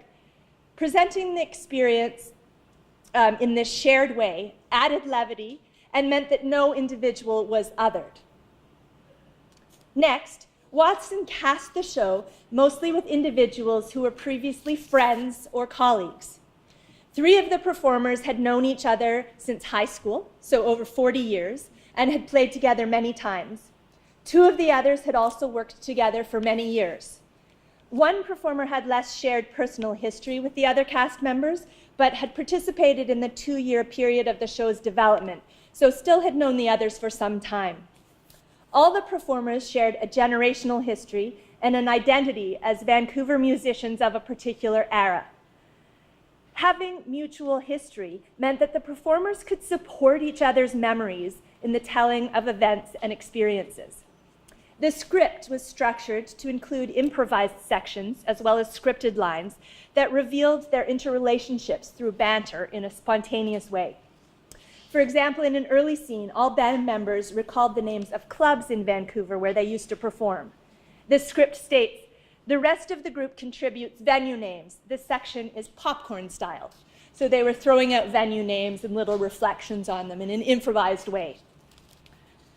Performers prompted each other to reveal or expand on memories by asking questions or making comments, often based on their own memories. The musicians performed with scripts, which not only eliminated the need for memorization, but also allowed them to see each other's parts and assist if someone got lost or diverged from the script. The show's style allowed for performers to acknowledge if they were lost or missed a line and ask for help. The script also did not rely on a linear narrative, but jumped around in time and memory or even future imaginings, so memory blips or non-pre-planned topic transitions did not seem out of place. Performatively, the cast members appeared comfortable with this and often laughed if they made a mistake. One of my notes recorded while watching the performance read, "They have obviously decided on strategies to cue each other should they miss lines, miss cues or lose lines. But it's okay because they don't get flustered, they are easy with themselves." One of the primary scripted techniques for listening content was for one performer to ask another a pointed question. While on the one hand, the presentation of memory loss as a group experience and the widespread integration of memory techniques could be construed as conceding the inevitability of age-related memory loss, on the other hand, the show was careful to represent all memories as variable, memory loss as not always permanent, and selfhood as existing beyond conscious memory. As such, age-related memory loss was divorced from a sense of shame. While the strategies benefited all group members, it was evident in each of the shows that I watched that the memory scaffolds were established particularly to assist one performer, who I will name Performer A. The strategies enriched the intersubjectivity among performers, and as I will demonstrate, highlighted Performer A's deep, valued, and unwavering musical ability. The dramaturgy provided this performer with both content and blocking cues. Watson described the ethic of this dramaturgical approach. He becomes the star of the show through his lack of ability to remember or be present all of the time. We're not hiding him at all. We're not hiding that idea at all. One important memory cue was that another performer would usually introduce a song and its performers. For this individual, it aided him to know his role in each piece of music. Another cast member would also invite him to sit at the end of certain numbers. Often in spoken segments, one of the other performers would ask a question to prompt his response. Usually this would draw on their shared experience so that the other performers could continue to support improvisationally in the telling of the story, demonstrating the relational qualities of their selfhoods. The written script, which the company provided to me, also made clear that in most cases, any response this performer gave was desirable. His lines were recorded as Performer A improvises answer. In performance, his responses varied considerably from one day to the next. This valuing of answers born of creativity is a technique Basting promotes when working with people with memory loss through her extensive and innovative Time Slips project. In terms of autobiography, then, it held utopian promise that in representing age and memory, Sonic Elder's creators were willing to acknowledge that even personal stories and memories are not fixed and are, in fact, constructions of a particular moment in time and the relational telling of a story. Sonic Elder's dramaturgy also capitalized on what Pia Contis has described more broadly as the embodied selfhood of the performers. Contos, an age theorist, health researcher, and dementia expert, extends a theory of identity that captures the ways in which selfhood is embodied and reproduced non-discursively through our corporeal actions. Contos argues, quote, that selfhood at the most fundamental level must be understood as inhering in the existential capacity of the body to engage with the world, end quote. Bodily agency, she claims, stems from both primordial, so natural or inherent sources, as well as sociocultural sources. This perspective understands selfhood as not reliant on cognition, and therefore considers selfhood to persist even in the face of significant memory loss. Spontaneous expressions of musicality demonstrate corporality as a source of agency, and therefore reveal embodied selfhood. Contos describes this, quote, the resilience of musical expression can thus be understood in terms of embodied know-how and practical sense, that is, a perceptible grasp of the world from the point of view of the body. Musical intentionality is distinct from the self-transparent activities of a reflexive subject.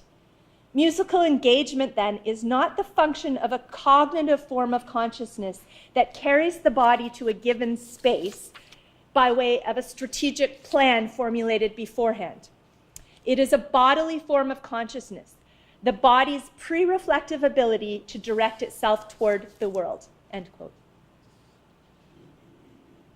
The prominence of live music in Sonic Elder highlighted the embodied selfhoods of the performers, of all the performers, their deep implicit understanding of musicality and musical form, strengthened by their years of practice with this type of embodiment. For performer A, especially, this element of the dramaturgy of assistant drew on his strengths and facilitated expression of his identity. Watson explained that in choosing the musical numbers for the show, they went through performer A's repertoire and picked the numbers he knew in a deeply embodied way. With performer A, it was like, okay, we're just going to go through all of your music, and the numbers that are there that you lock into right away, those are the choices.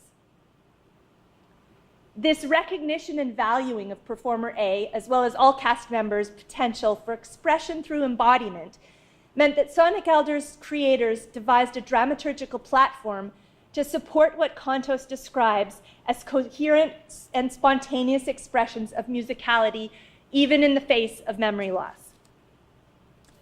Returning to Dolan's concept of utopian performativity, it was with the backdrop of having experienced Sonic Elder's dramaturgy of assistance that the audience arrived at the particular moment in Sonic Elder when performer A was featured in a musical number. I contend that the transparency of the dramaturgical techniques in the preceding segments of the show created the conditions for the utopian potential in this moment. Performer A both received an introductory musical cue and was supported by a line that let him know it was his turn to be featured. He stepped up to his instrument and proceeded to deliver a beautiful, touching, sensitive rendition of the song. The other band members' connection and mutual reliance in creating the music were highlighted in this moment and demonstrated the relational selfhoods required to perform the music. This segment then continued with musical underscoring as another performer spoke a monologue about enlisting in the Navy as a 15-year-old and through his experience discovering skiffle music and learning to play the guitar. When the monologue was over, performer A reprised his featured musical role when the appropriate musical cue occurred, again showing his embodied musicality. At the end of the number, another band member invited performer A to sit. As an audience member, I was captivated by this scene. I was delighted by the sensitivity of the moment, by the sense of interreliance it conveyed, and flooded with respect and admiration for performer A's talent. Because the dramaturgical strategies were exposed through repetition and transparency, as an audience member, I could both recognize them and at the same time feel their value through the affecting performance performer A delivered. I believe this moment enhanced by the emotionally stirring quality of the music is an example of the deep utopian romanticism that Dolan describes. It disrupted our profound cultural fear of age-related memory loss and the corresponding belief that aging risks a disappearance of selfhood. The audience focused attention during this segment, and their energetic applause at its completion suggested to me that the intensity of my experience was also shared by others. We must remember, though, as Hedden suggests, that autobiographical performances are possible performances of possibility. As I consider the moments of utopian performative potential in Sonic Elder, I do so cautiously, recognizing various aspects of the show that acted in opposition to this gesture. In order to avoid othering within, the production chose to present certain experiences, such as health concerns, as an aggregated group experience. In doing so, the production risked representing a more essentialized and limited set of identities than was actually present within the group. Theater scholar Jen Stevenson writes, "The risk of too easily extending the presentation of a single marginalized experience into a generic experience of all similar persons is unfortunately heightened in autobiographical performances that feature a collective rather than an individual, where the kaleidoscope presentation of individual difference within the group is in competition with the essentializing tendency to perpetuate the sameness of the group as a group."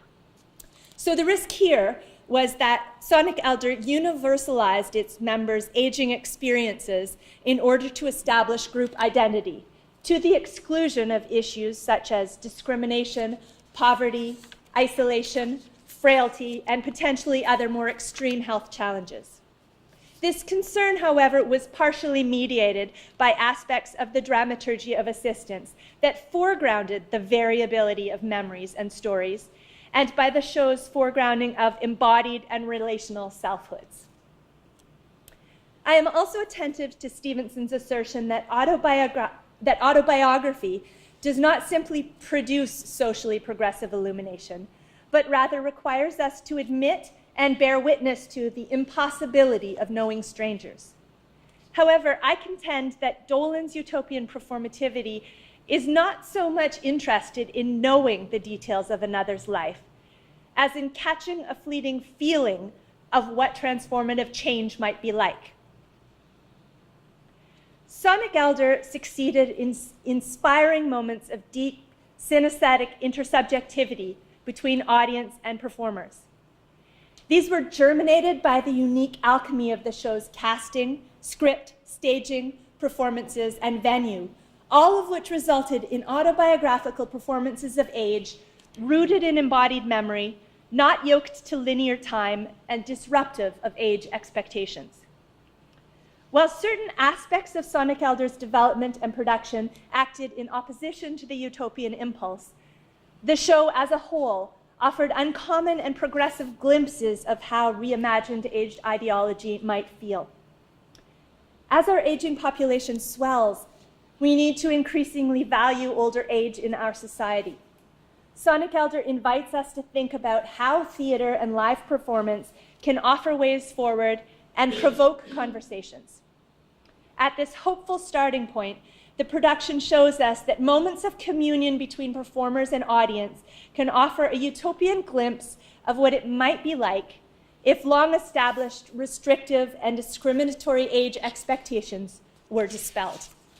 Thank you.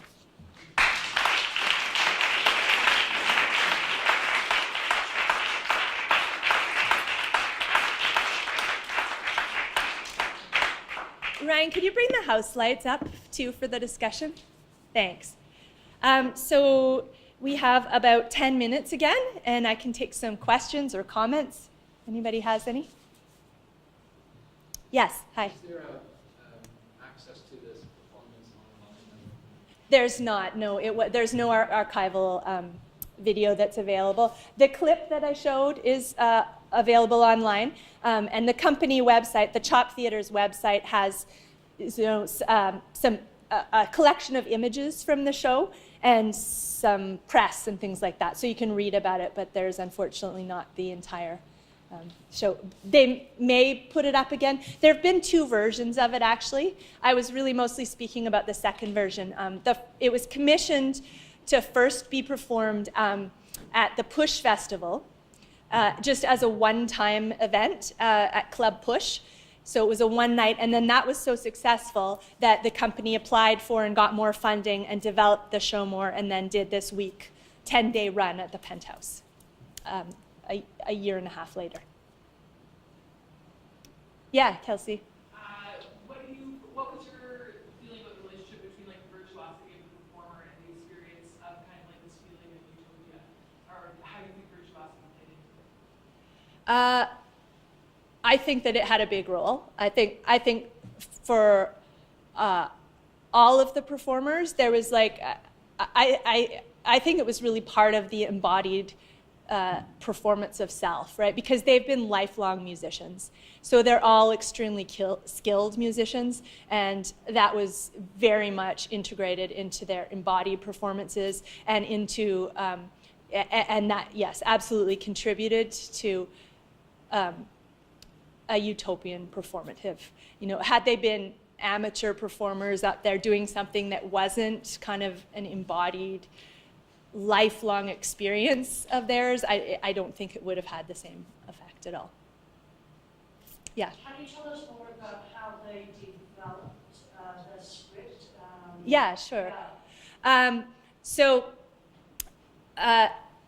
One of the things that they did to develop this script was that the director, Christy Watson, did interviews, about hour-long interviews with each of the performers about their history, about their experience with music, about their life.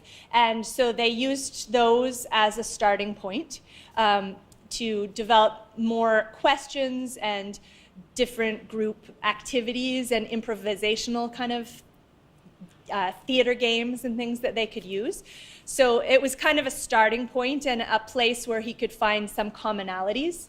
And they developed the show over 2 years. So there was the period of this first show where it was developed, and then they took that first show and developed it further for the second show. They tried to do a lot of different typical kind of theater games that you would use in the development of shows. So things like they would pull a question out of a hat, and then they would go off in pairs and discuss a certain topic and then present to the group each other. A lot of things like that, or some group where they'd all sit in a circle and they'd reveal their experiences with a particular topic or a particular place. They found that some of those worked better than others, and it wasn't always possible to use all the typical theater games because these people were professional musicians, but they had not been actors. And when I interviewed the director and the dramaturg, they both said, had this been a group of people who had been professional actors their whole life, it probably would have been developed in a much different way. Like some of the strategies that they tried would have worked better for people who were used to those. I'll get you in a second, Lauren. And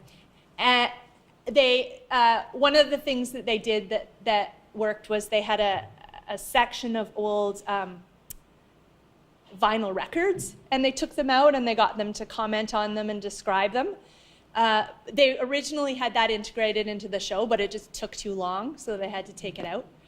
So that was kind of and a lot of it came from their music. Like, they went through all of their repertoires, and especially performer A's repertoire, because he was the one who had the most significant memory loss, and they chose songs that he particularly knew in a very deeply embodied way.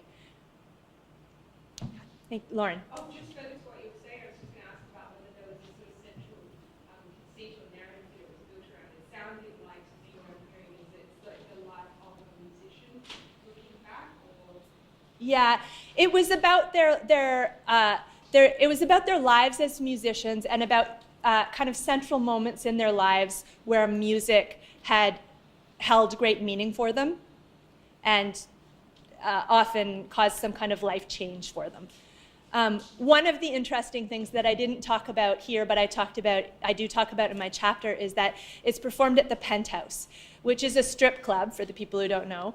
And it's the last remaining of the original clubs where all of these musicians got their start. So before canned music, they used to have live musicians playing for the strippers. So they were actually performing this very kind of progressive show that's changing age narratives in a venue where they all got their start, like 30 years ago, 40 years ago, 40 years ago for some of them. And I talk about in my chapter, like, the actual implications of that venue and the interaction between the venue and the bodies, and how that works to create utopian potential as well, which is a long discussion to get into now, but when I publish it, you can read it. Yeah, I have a bit more time. Okay, yes. thanks, Julie. Really, really enjoyed that. Thank you. I've got stuff to go and read. But what I was wondering about, you mapped the relational memory on the stage. Mm-hmm. I was there, yeah. And I was just wondering, were you able to do any research on the relationship between performers and audience, and the relational memory there? Did they have long-time followers? Yeah. Was it a cohort of a similar age? And those sorts of yeah, questions? yeah. So yes, there was a lot of relational memory between the audience and the performers. So there was lots of people from their cohort, for sure. There were people that had known them as performers over time, and I do talk about that a bit in the longer version of the chapter. There were family members as well. But also the director and artistic director of the CHOP said that they got a wider array of audience members than they normally ever do, and a lot of people that they've just never even seen before. So it may have been because of the venue as well, that this was drawing in quite a fairly broad crowd in terms of age, and also in terms of people who typically go to Vancouver theatre. It was broader than that. I think that had a lot to do with the musicians and people's knowledge of the musicians as well. Yeah. Yeah, Sandra. I saw the show, and I didn't know any of the performers, and I didn't know a lot about it, and really liking the show, and I didn't know that. Now that you've been talking about it, I didn't realize actually what was going on with Performer A, but I have to say it was a fabulous show. And even though I didn't know any of the performers on stage, in growing up here in Lower Mainland, I went to a lot of musical concerts in people's living rooms, and that's what it was very pleasurable for me, because that's what felt like there was a lot of intimacy, bringing the audience into their performances. It was a really wonderful show. Thanks. I have time for one more if anybody has. Yes, hi. Do you think that the fact that it's music in terms of embodiment is different than text or other experiences, especially in terms of the dementia? Does the music hold in a different way? Yes. Or get embodied in a different way than other yeah. personal experiences? Yes, I think very much so, and that's one of the things that Pia Kontos writes about, and other research talk about. You know, when people have age-related memory loss or dementia, which is a medical framing of it, very often musical ability is one of the last things that they lose. So as an occupational therapy student, I worked on a long-term assessment ward for people with dementia. And there was one particular man I remember who was so impaired he couldn't make rote responses. So rote responses, hello, how are you? Fine, thank you. And usually that's preserved. Those kind of rote responses are preserved for quite a long time. He couldn't even do rote responses, and yet he could still sing the song, sing the words to songs and knew the melody. So it's something that is preserved, and Pio Contis is talking about embodied selfhood being expressed through this kind of musicality that is pre-reflective, that there's something about it that isn't a cognitive thing. So performer A, one of the things that was quite striking was he was introduced and performed this piece, but then he had to reprise his role after a long gap and a monologue, and he knew in an embodied way where to come in that music. Like he had this, inherent embodied understanding of musical form that it was just clear to him that that's when you came back in. And all of the people that I actually interviewed for this mentioned that moment and how surprising it was even to them that he was able to just so easily come in at the right time. Thank you. I think we better move on now. Thank you very much.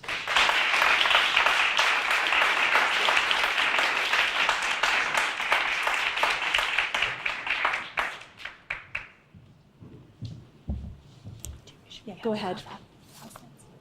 Oh, yeah. Ryan? Ryan, can you bring the house lights down again now? Thanks. Oops, wait, that's the wrong one. We don't want to hear Josie's again. Okay.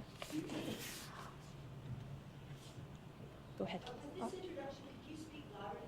I will, for sure. Thank you. It's my pleasure to introduce Colleen, with whom... Even louder, Kirsty, yell. It's been a while since I've been in this room, so I'll try again. It's my pleasure to introduce our colleagues Dr. Colleen Reid and Chad Hershler. Dr. Colleen Reid is an alum, not of our department, but of Colleen is on faculty at Douglas College in the Department of Therapeutic Recreation. As a graduate student at UBC, a postdoctoral researcher at SMU, and faculty at Douglas, she has been involved in community-based participatory research, or CBPR, for those who know, projects of this kind for over 20 years. The central theme of her program of research is health in the context of oppression, suffering, and stigma for marginalized groups. She has conducted research with women on low income, women living in diverse contexts, struggling with employability, practitioners striving for recognition in their workplace and the healthcare system, individuals with lived experience of mental illness, and individuals with dementia. Currently, she is co-lead on CBPR projects, two of them, the first of which is entitled Creating Upstream Change in Community Mental Health, and the second of which is entitled Raising the Curtain on the Lived Experience of Dementia. Chad Hershler is the executive director of Deer Crossing, the Art Farm, a Sunshine Coast-based community-engaged arts organization. Since the Art Farm was officially formed in 2008, Chad has overseen the development of an annual outdoor festival entitled Synchronicity. Synchronicity Fused Community Work Hub, a shared workspace for creative and social entrepreneurs on the Sunshine Coast. 6 seasons of the Rainforest Circus, which is a site-specific interdisciplinary collaboration between 12 artists and our local rainforest, and the Smart Farm Project, a land use innovation that provides affordable housing for young farmers and catalyzes new farmers. Chad has worked in collaboration with Bruce Devereaux and the Good Samaritan Christensen Village for the last 2 years on the development of the Imagination Network, including 2 major community-engaged arts initiatives.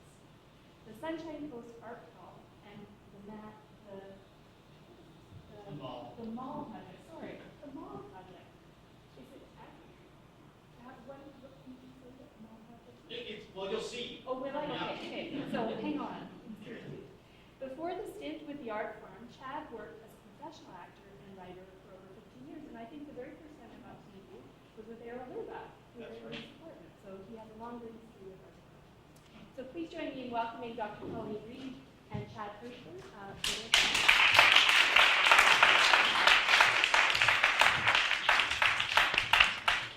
Thank you so much. That is a little bit of personal hell, having to listen to your own bio and sit in a chair.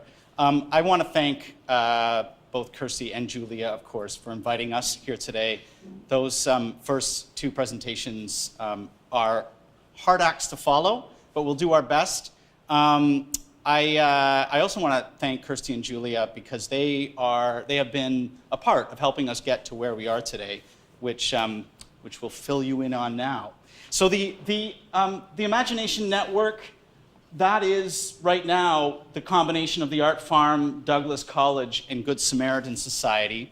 And just to give you a little context on myself, I came from a theater background, and in fact, this has brought back waves of nostalgia, being in a black box in a university. And then about 12 years ago, my wife and I were kind of at a crossroads in our careers, and we were searching for some way of bringing together our kind of passion for the arts and our passion for social justice. And we moved to the Sunshine Coast with little more than a seed of a dream, and then kind of discovered community-engaged arts through the back door. And this is one of the projects that's emerged out of that.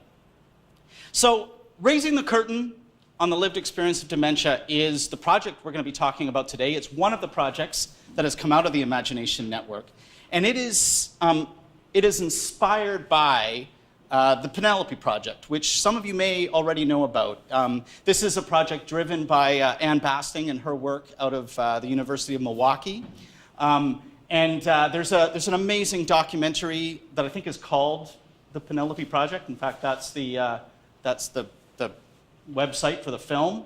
And the main sort of crux of what we're kind of following is this combination of three sectors. So there's a healthcare organization, a arts-based organization, and an education-based organization. And we're bringing those three worlds together. Julia mentioned in her presentation about Anne Basting and time slips. For those who aren't familiar with time slips, the tagline kind of says it all. Forget memory, try imagination. So the whole concept that Anne Basting has developed along with many others out of Milwaukee is a creative facilitation technique where they'll walk into a room of people who are living with the experience of dementia. Quick sidebar, we use that term throughout, living with the experience of dementia, just so you all know.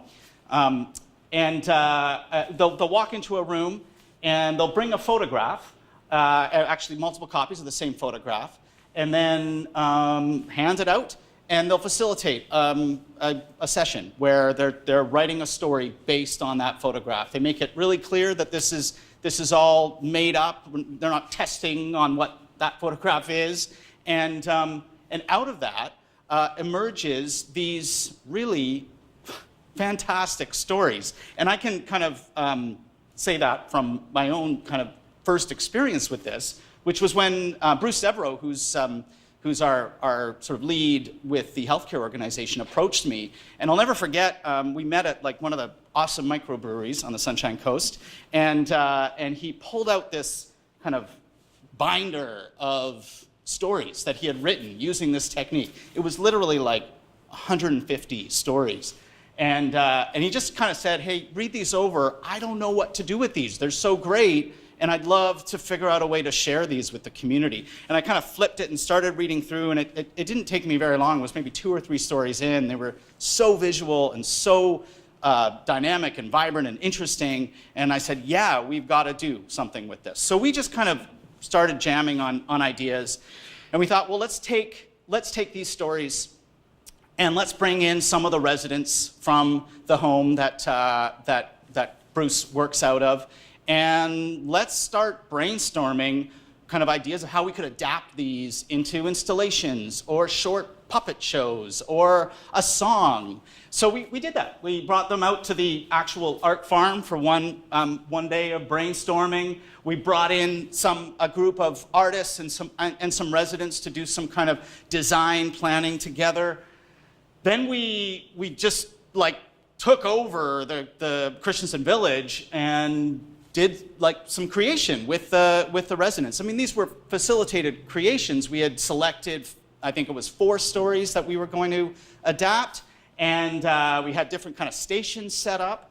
But the residents just jumped right in, and you know, it kind of just evolved with them. And that's an eyeball being painted based on the story, The History of Eyeballs, which was one of our favorites. And this all led to a public showing that took place during the Sunshine Coast Art Crawl in 2015.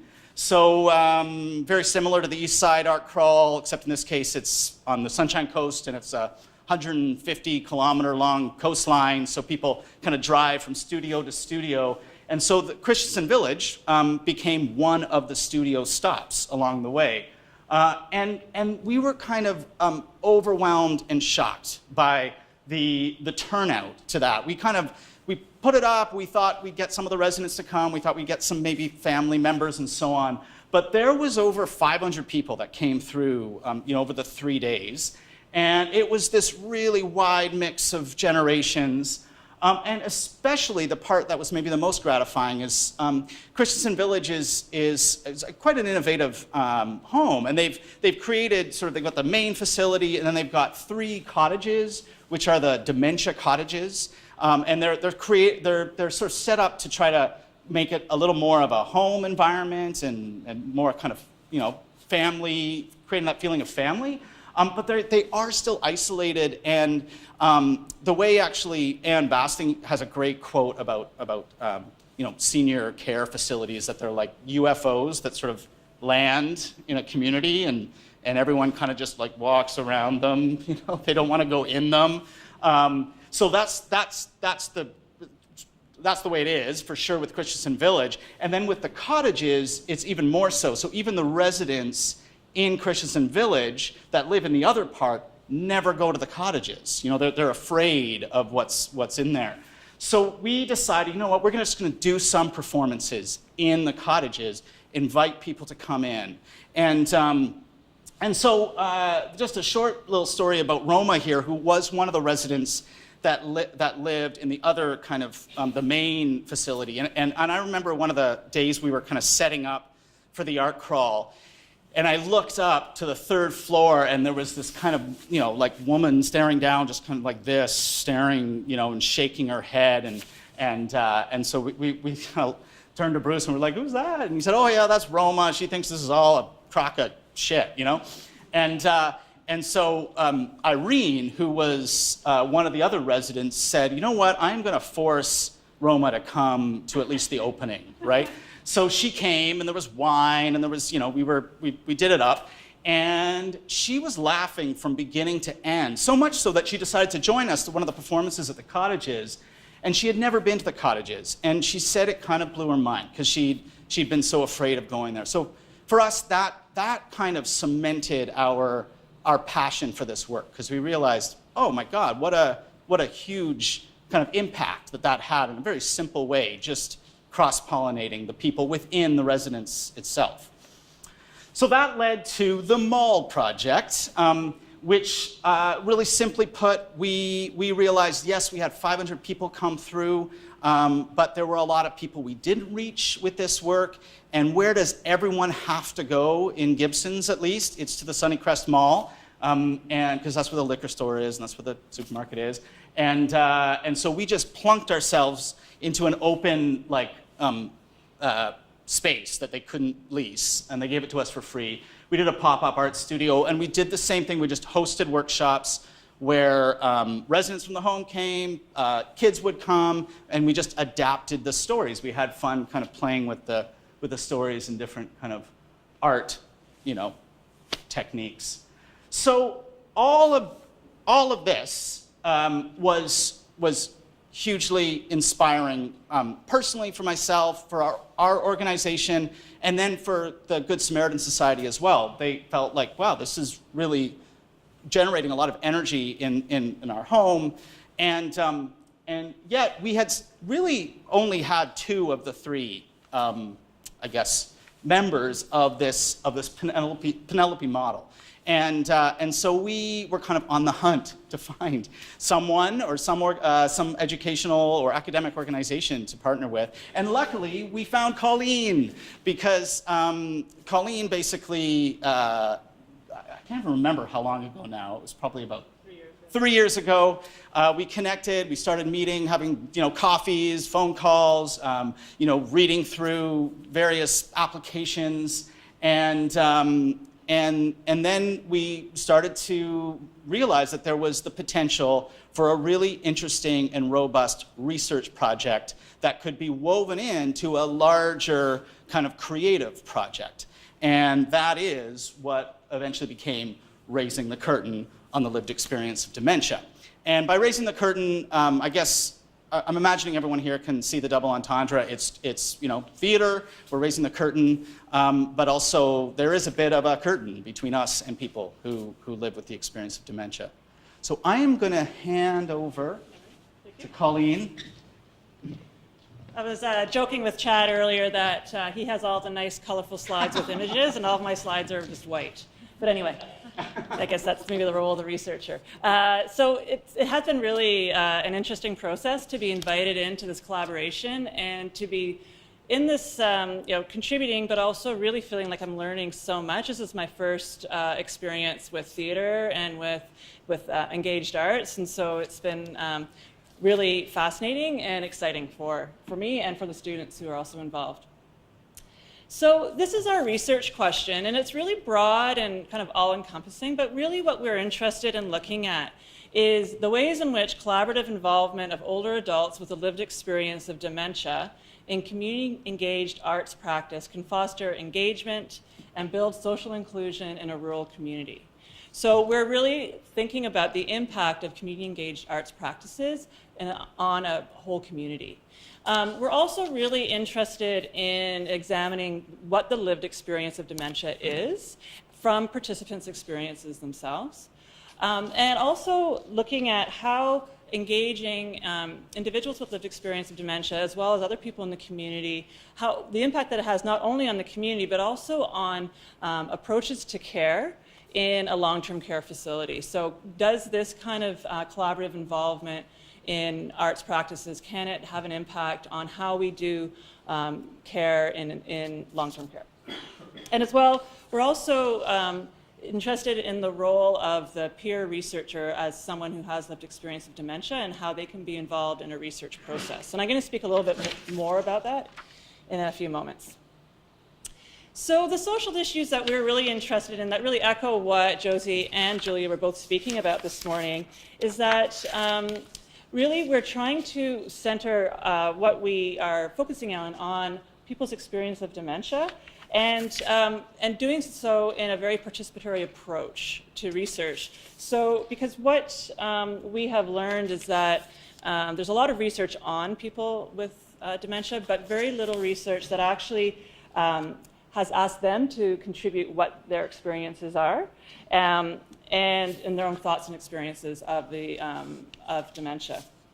As well, there's, again, echoing what's been said already, there's widespread and far-reaching stigma of dementia that has been fueled by dread and aversion of people who have a dementia diagnosis. And finally, what we're really thinking about seriously and trying to address in all the ways in which we have designed the project and the research process is around kind of responding to the notion of prescribed disengagement. So that people living with dementia are kind of expected to withdraw from the activities in their communities and also experience diminishing supports. And I earlier was referred to narratives of decline or the disappearance of personhood, which is considered to be an inevitable experience of having a dementia diagnosis. And what this leads to is that people with a dementia diagnosis are seen as burdens on their families, on their communities, and on their society. And so what we really want to do is challenge those assumptions through how we're working together. So our commitment, and this is what Chad was alluding to earlier, it took us quite a while to come together as a researcher, an artist, and someone working in healthcare to really try to figure out what we were committed to and what we wanted to do together, and to find a place where we could all be in true collaboration. And what we kind of came up with were what we were really committed to in terms of this project. And our first commitment is to expand the discussion on dementia. And to really expand it beyond how, the issues of care, to really opening it up to consider broader social and political issues and how they shape experiences of dementia. And we were also from the very beginning very committed to a co-learning process that engages diverse stakeholders. So we knew that this was not going to be a traditional research project or a traditional arts production, that we wanted to do something different that was quite collaborative and brought together multiple stakeholders. And we talked a lot about the notion of actively engaged citizenship, and which really means building citizenship among individuals with the lived experience of dementia who have been prescribed disengagement, and using their engagement to build social inclusion within the community. So really, in a sense, subverting the experience of prescribed disengagement into active engagement and active citizenship.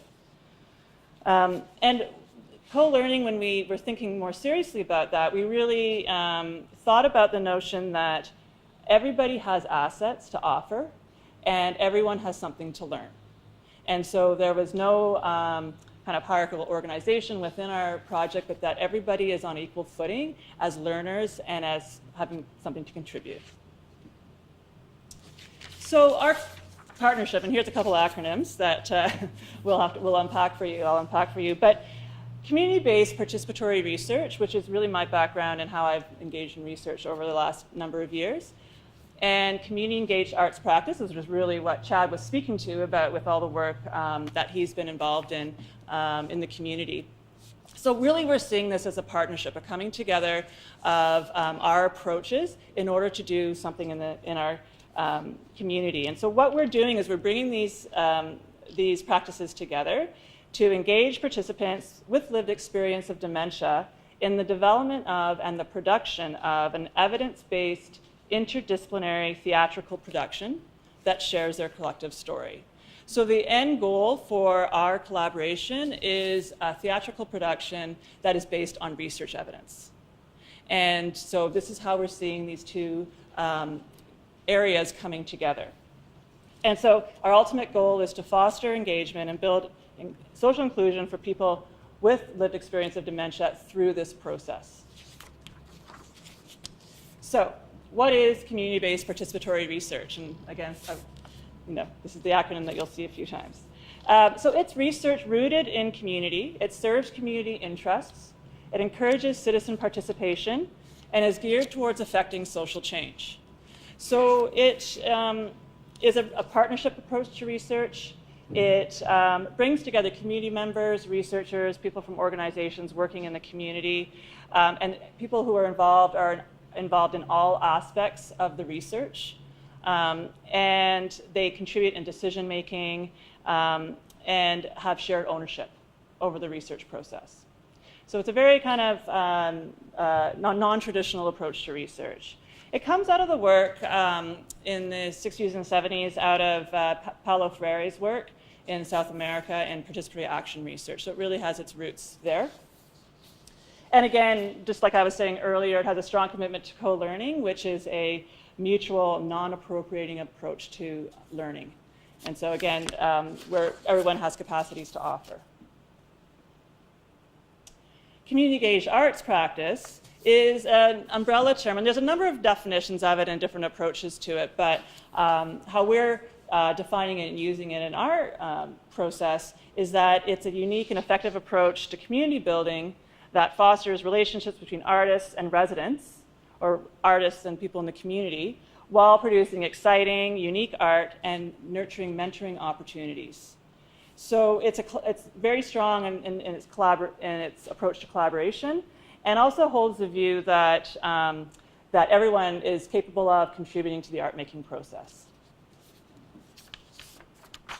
So there's a number of interesting intersections between community-based participatory research and community-engaged arts, and this is, again, we spent a bit of time exploring this when we were developing our research proposal. So CBPR disrupts traditional and elitist methods of knowledge production, and by focusing on all kinds of knowledge, valuing all kinds of knowledge, by having participatory processes, and really having the mantra of doing research with people rather than on or for people. Community-engaged arts practice disrupts ways in which art is produced and consumed. And again, so that by focusing on the collaborative piece and the collaboration between people in the community and professional artists, integrating other voices into the art-making process, and particularly marginalized voices, and really the notion that everyone can participate. So there's a number of interesting intersections between our two approaches, which are, again, the kind of fundamental to the work ahead. We're shedding light on social issues, and I've already spoke to those in terms of the lived experience of dementia, seeking out marginalized voices and really finding methods to bring those to the forefront, using innovative approaches to engage diverse stakeholders. And so here we're imagining that research doesn't only end in a peer-reviewed journal article, that theater doesn't only happen in formal theaters, but it happened in the community.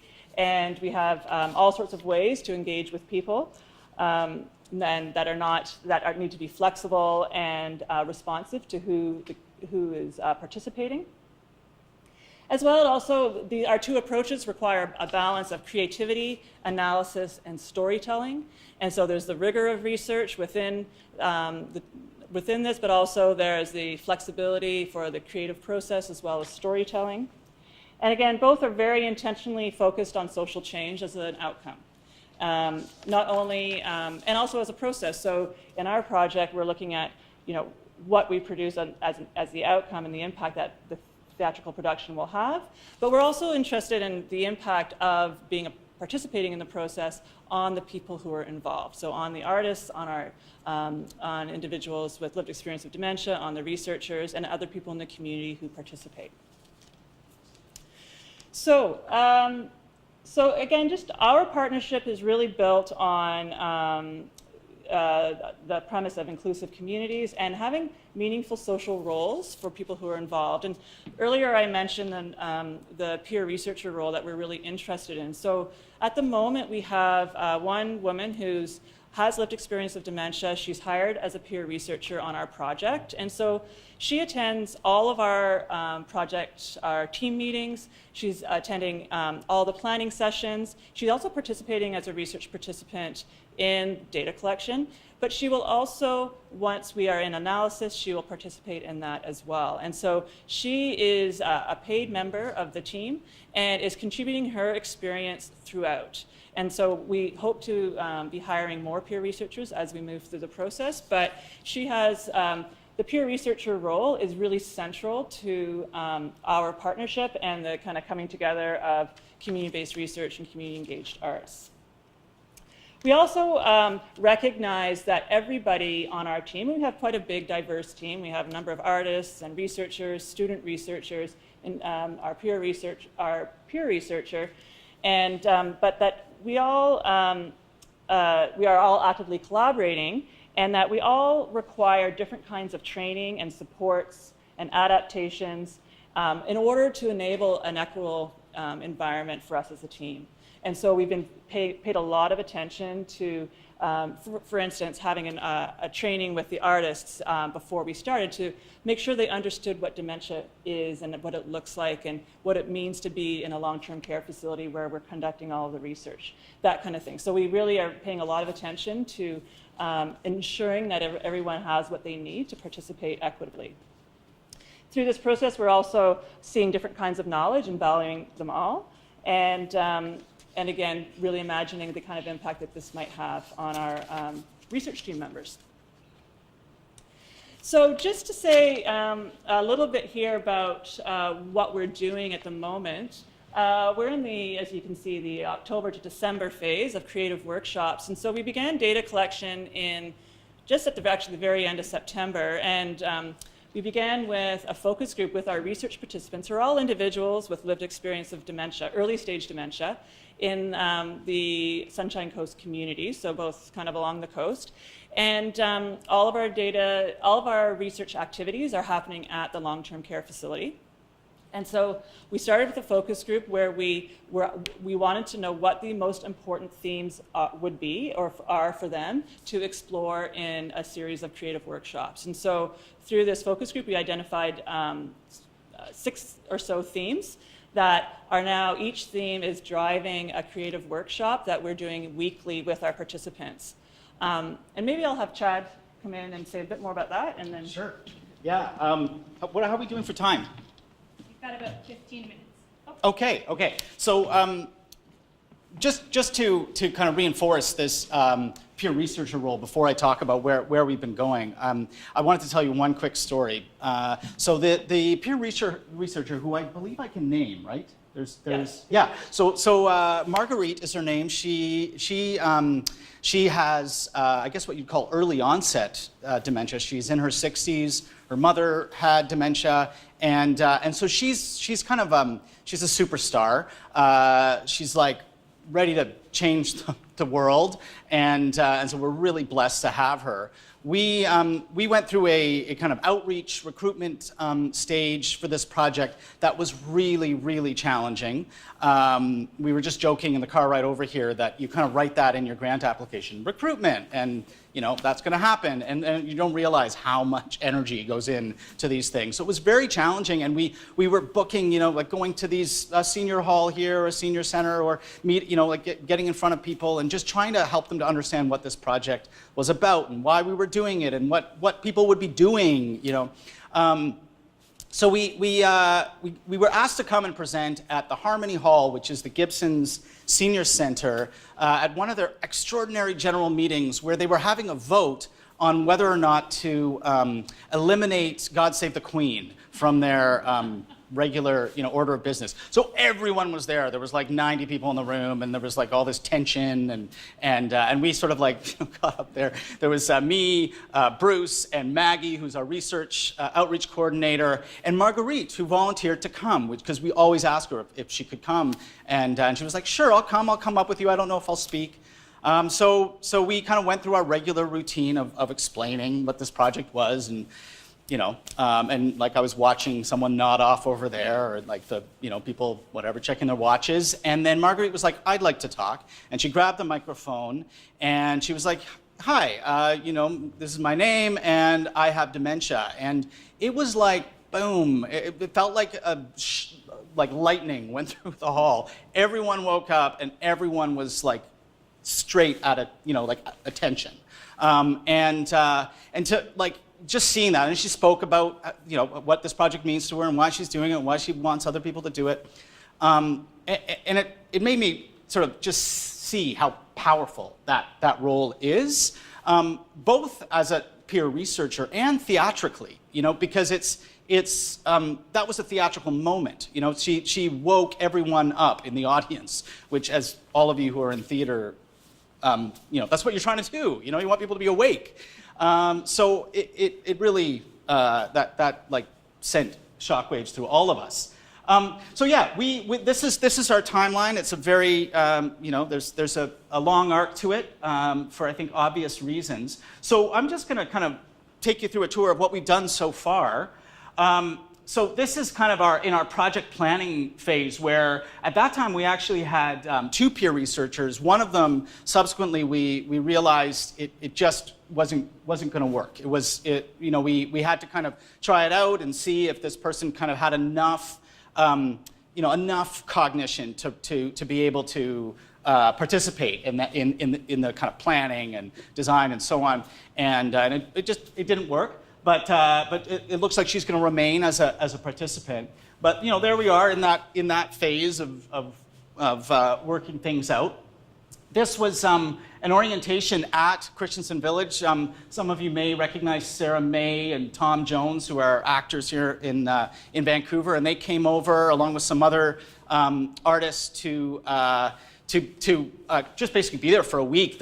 Tom and Sarah stayed in one of the suites, and would eat breakfast with everyone, and then they would just attend sessions and just kind of like get a sense of what life is like at Christensen Village, as well as get some kind of more detailed kind of orientation to what the research was and what dementia, what kind of interacting with people living with dementia required. This was just some team building exercises we were doing, forcing everyone to act like goofs.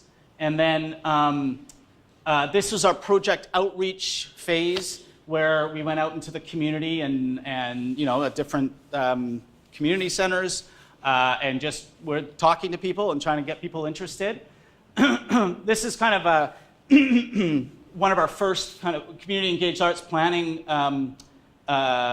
workshops, and we decided we would just do a really simple exercise where we kind of drew a shape of a person and then cut that person into like different jigsaw puzzle pieces, and then everyone came, participants and the team, just was like, I think there was a simple question like, who I am or who are you, and you just kind of made a collage, and we created this one person on the wall.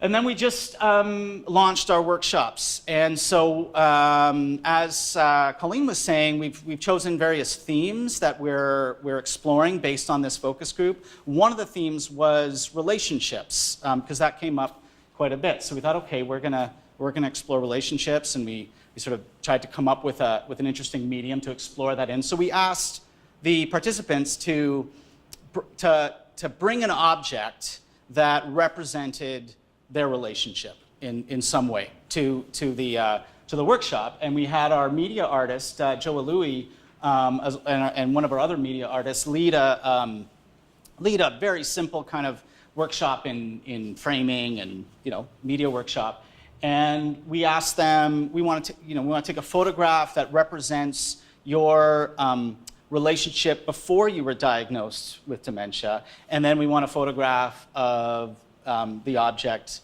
after your diagnosis with dementia.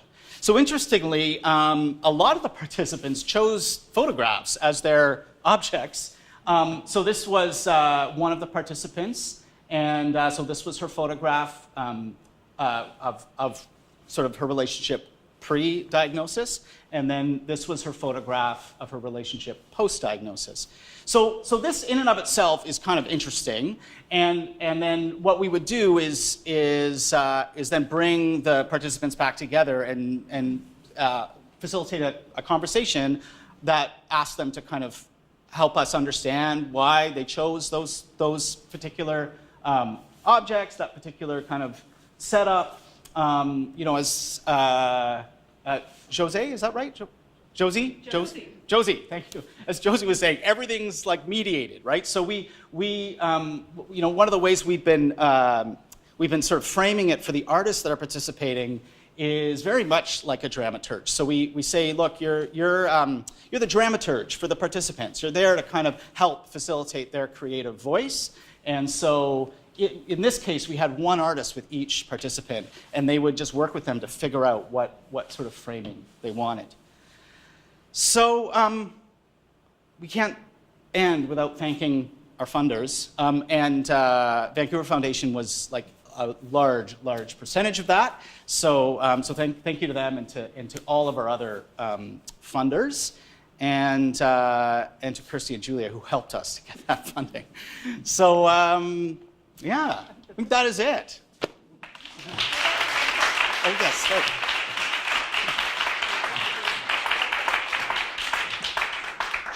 We have about 7 or 8 minutes left, and I'd just like to open it up again for questions or comments, or for Colleen to chat. Yeah. First of all, thank you. That was a brilliant presentation. And I want to come and work on your project. Please. First of all, no, seriously, thank you for that phrase, living with the experience of dementia. I will use it. I've been searching for a term. So I don't even want, anyway, I'll leave it there for now. So thank you for that. But also, I'm not from these parts, as you might have picked up. And first of all, I don't know where the Sunshine Coast is. I apologise for that. But also, it struck me at the very, very beginning, it was very much about a rural community. So what kind of a rural community, and what particular problems does that bring for older people with dementia?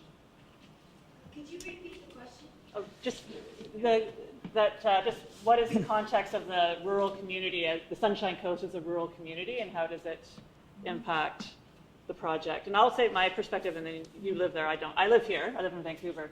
But what we've noticed is that I think the opportunities for community. It's a community just kind of northwest of Vancouver. It's a commuting distance, but I think that what it allows for is a very strong sense of community. Like when I am at the meetings and Chad and Bruce are speaking about, they know everybody on the coast who's involved in anything related to older adults. And so their connections are really deep and they are interconnected and it's complicated. I think it's raised issues around recruitment because of having to step out as someone with dementia. And in a small community, I think that's more, that has more of an impact. We also have our peer researcher who moved to the Sunshine Coast away from the Vancouver area because when she got the diagnosis, in order to step away from her community and not be running into the risk of running, she had quite a prominent role in her former town, and so she wanted to step away from that and actually have a little more anonymity. But interestingly, now she's on our project and speaking in front of a group of 100 people. Well, she said she was from Brantford in Ontario, and she was a very prominent local politician. And she said, and she was like, the Margaret Thatcher of Brantford. She had to like fight against all these, the old men. And she was like, I'm not going to. She didn't want to be viewed that way. Which is interesting, and so she moved, and now she's like embracing it, and this is who I am. But just on the note of challenges, so that transportation is a big challenge. Just really simply put, in a rural community, transportation is a challenge. So isolation is a challenge. I think isolation is a challenge even in big cities, but it just is compounded by the transportation issues. And then so that's become a complex kind of like logistical nightmare, trying to get people to the place. And then the issues of kind of confidentiality, and we run into, you go to the store to get milk and you're there for an hour and a half because you run into the whole town. So, what happens if you run into a participant who, so it's those things that I think are challenges.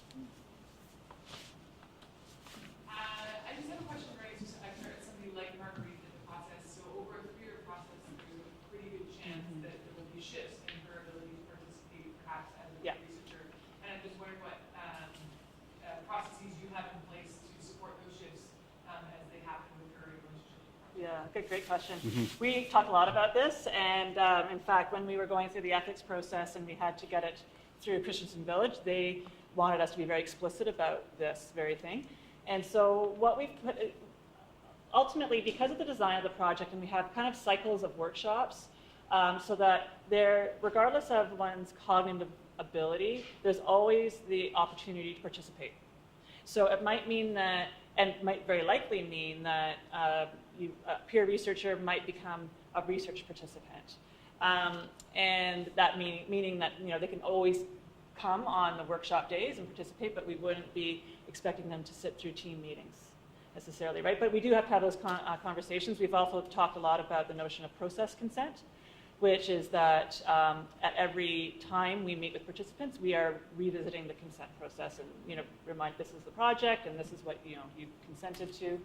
And we've also built in that it might be that there's participants who are unable to, at some point, understand the consent process or be able to provide free and informed consent, which means that they can still participate, but we then know we're not using any of their data.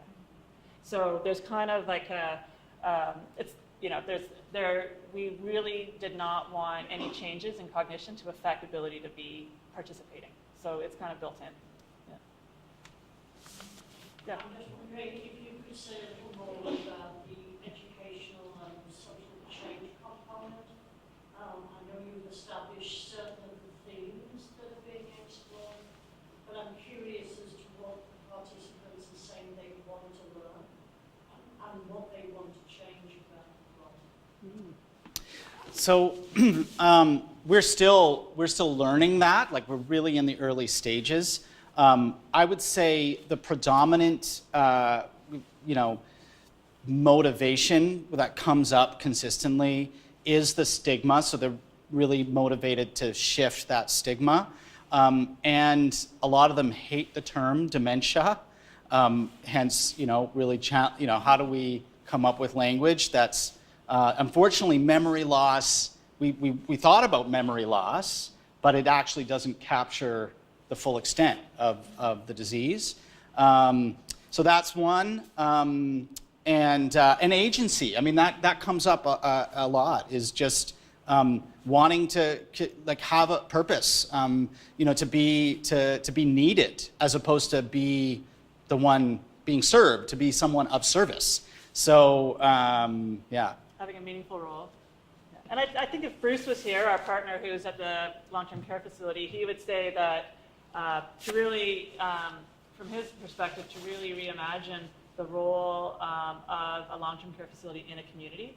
So to see it as a place where the community is involved, it's not kind of what you were referring to earlier as this kind of isolated, feared place, but it's actually integrated within the community. And so that's why we've had a commitment to having everything happen there.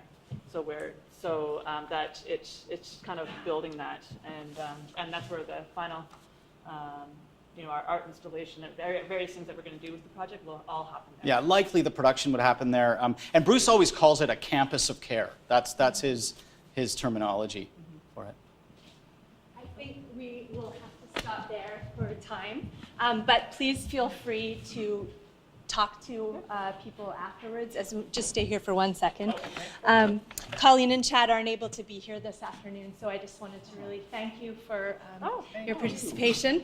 And everyone else will be back this afternoon, so I'll thank you for we're sorry to miss it. We have to go teach a class, actually. So, Thanks again. Yeah, thank you.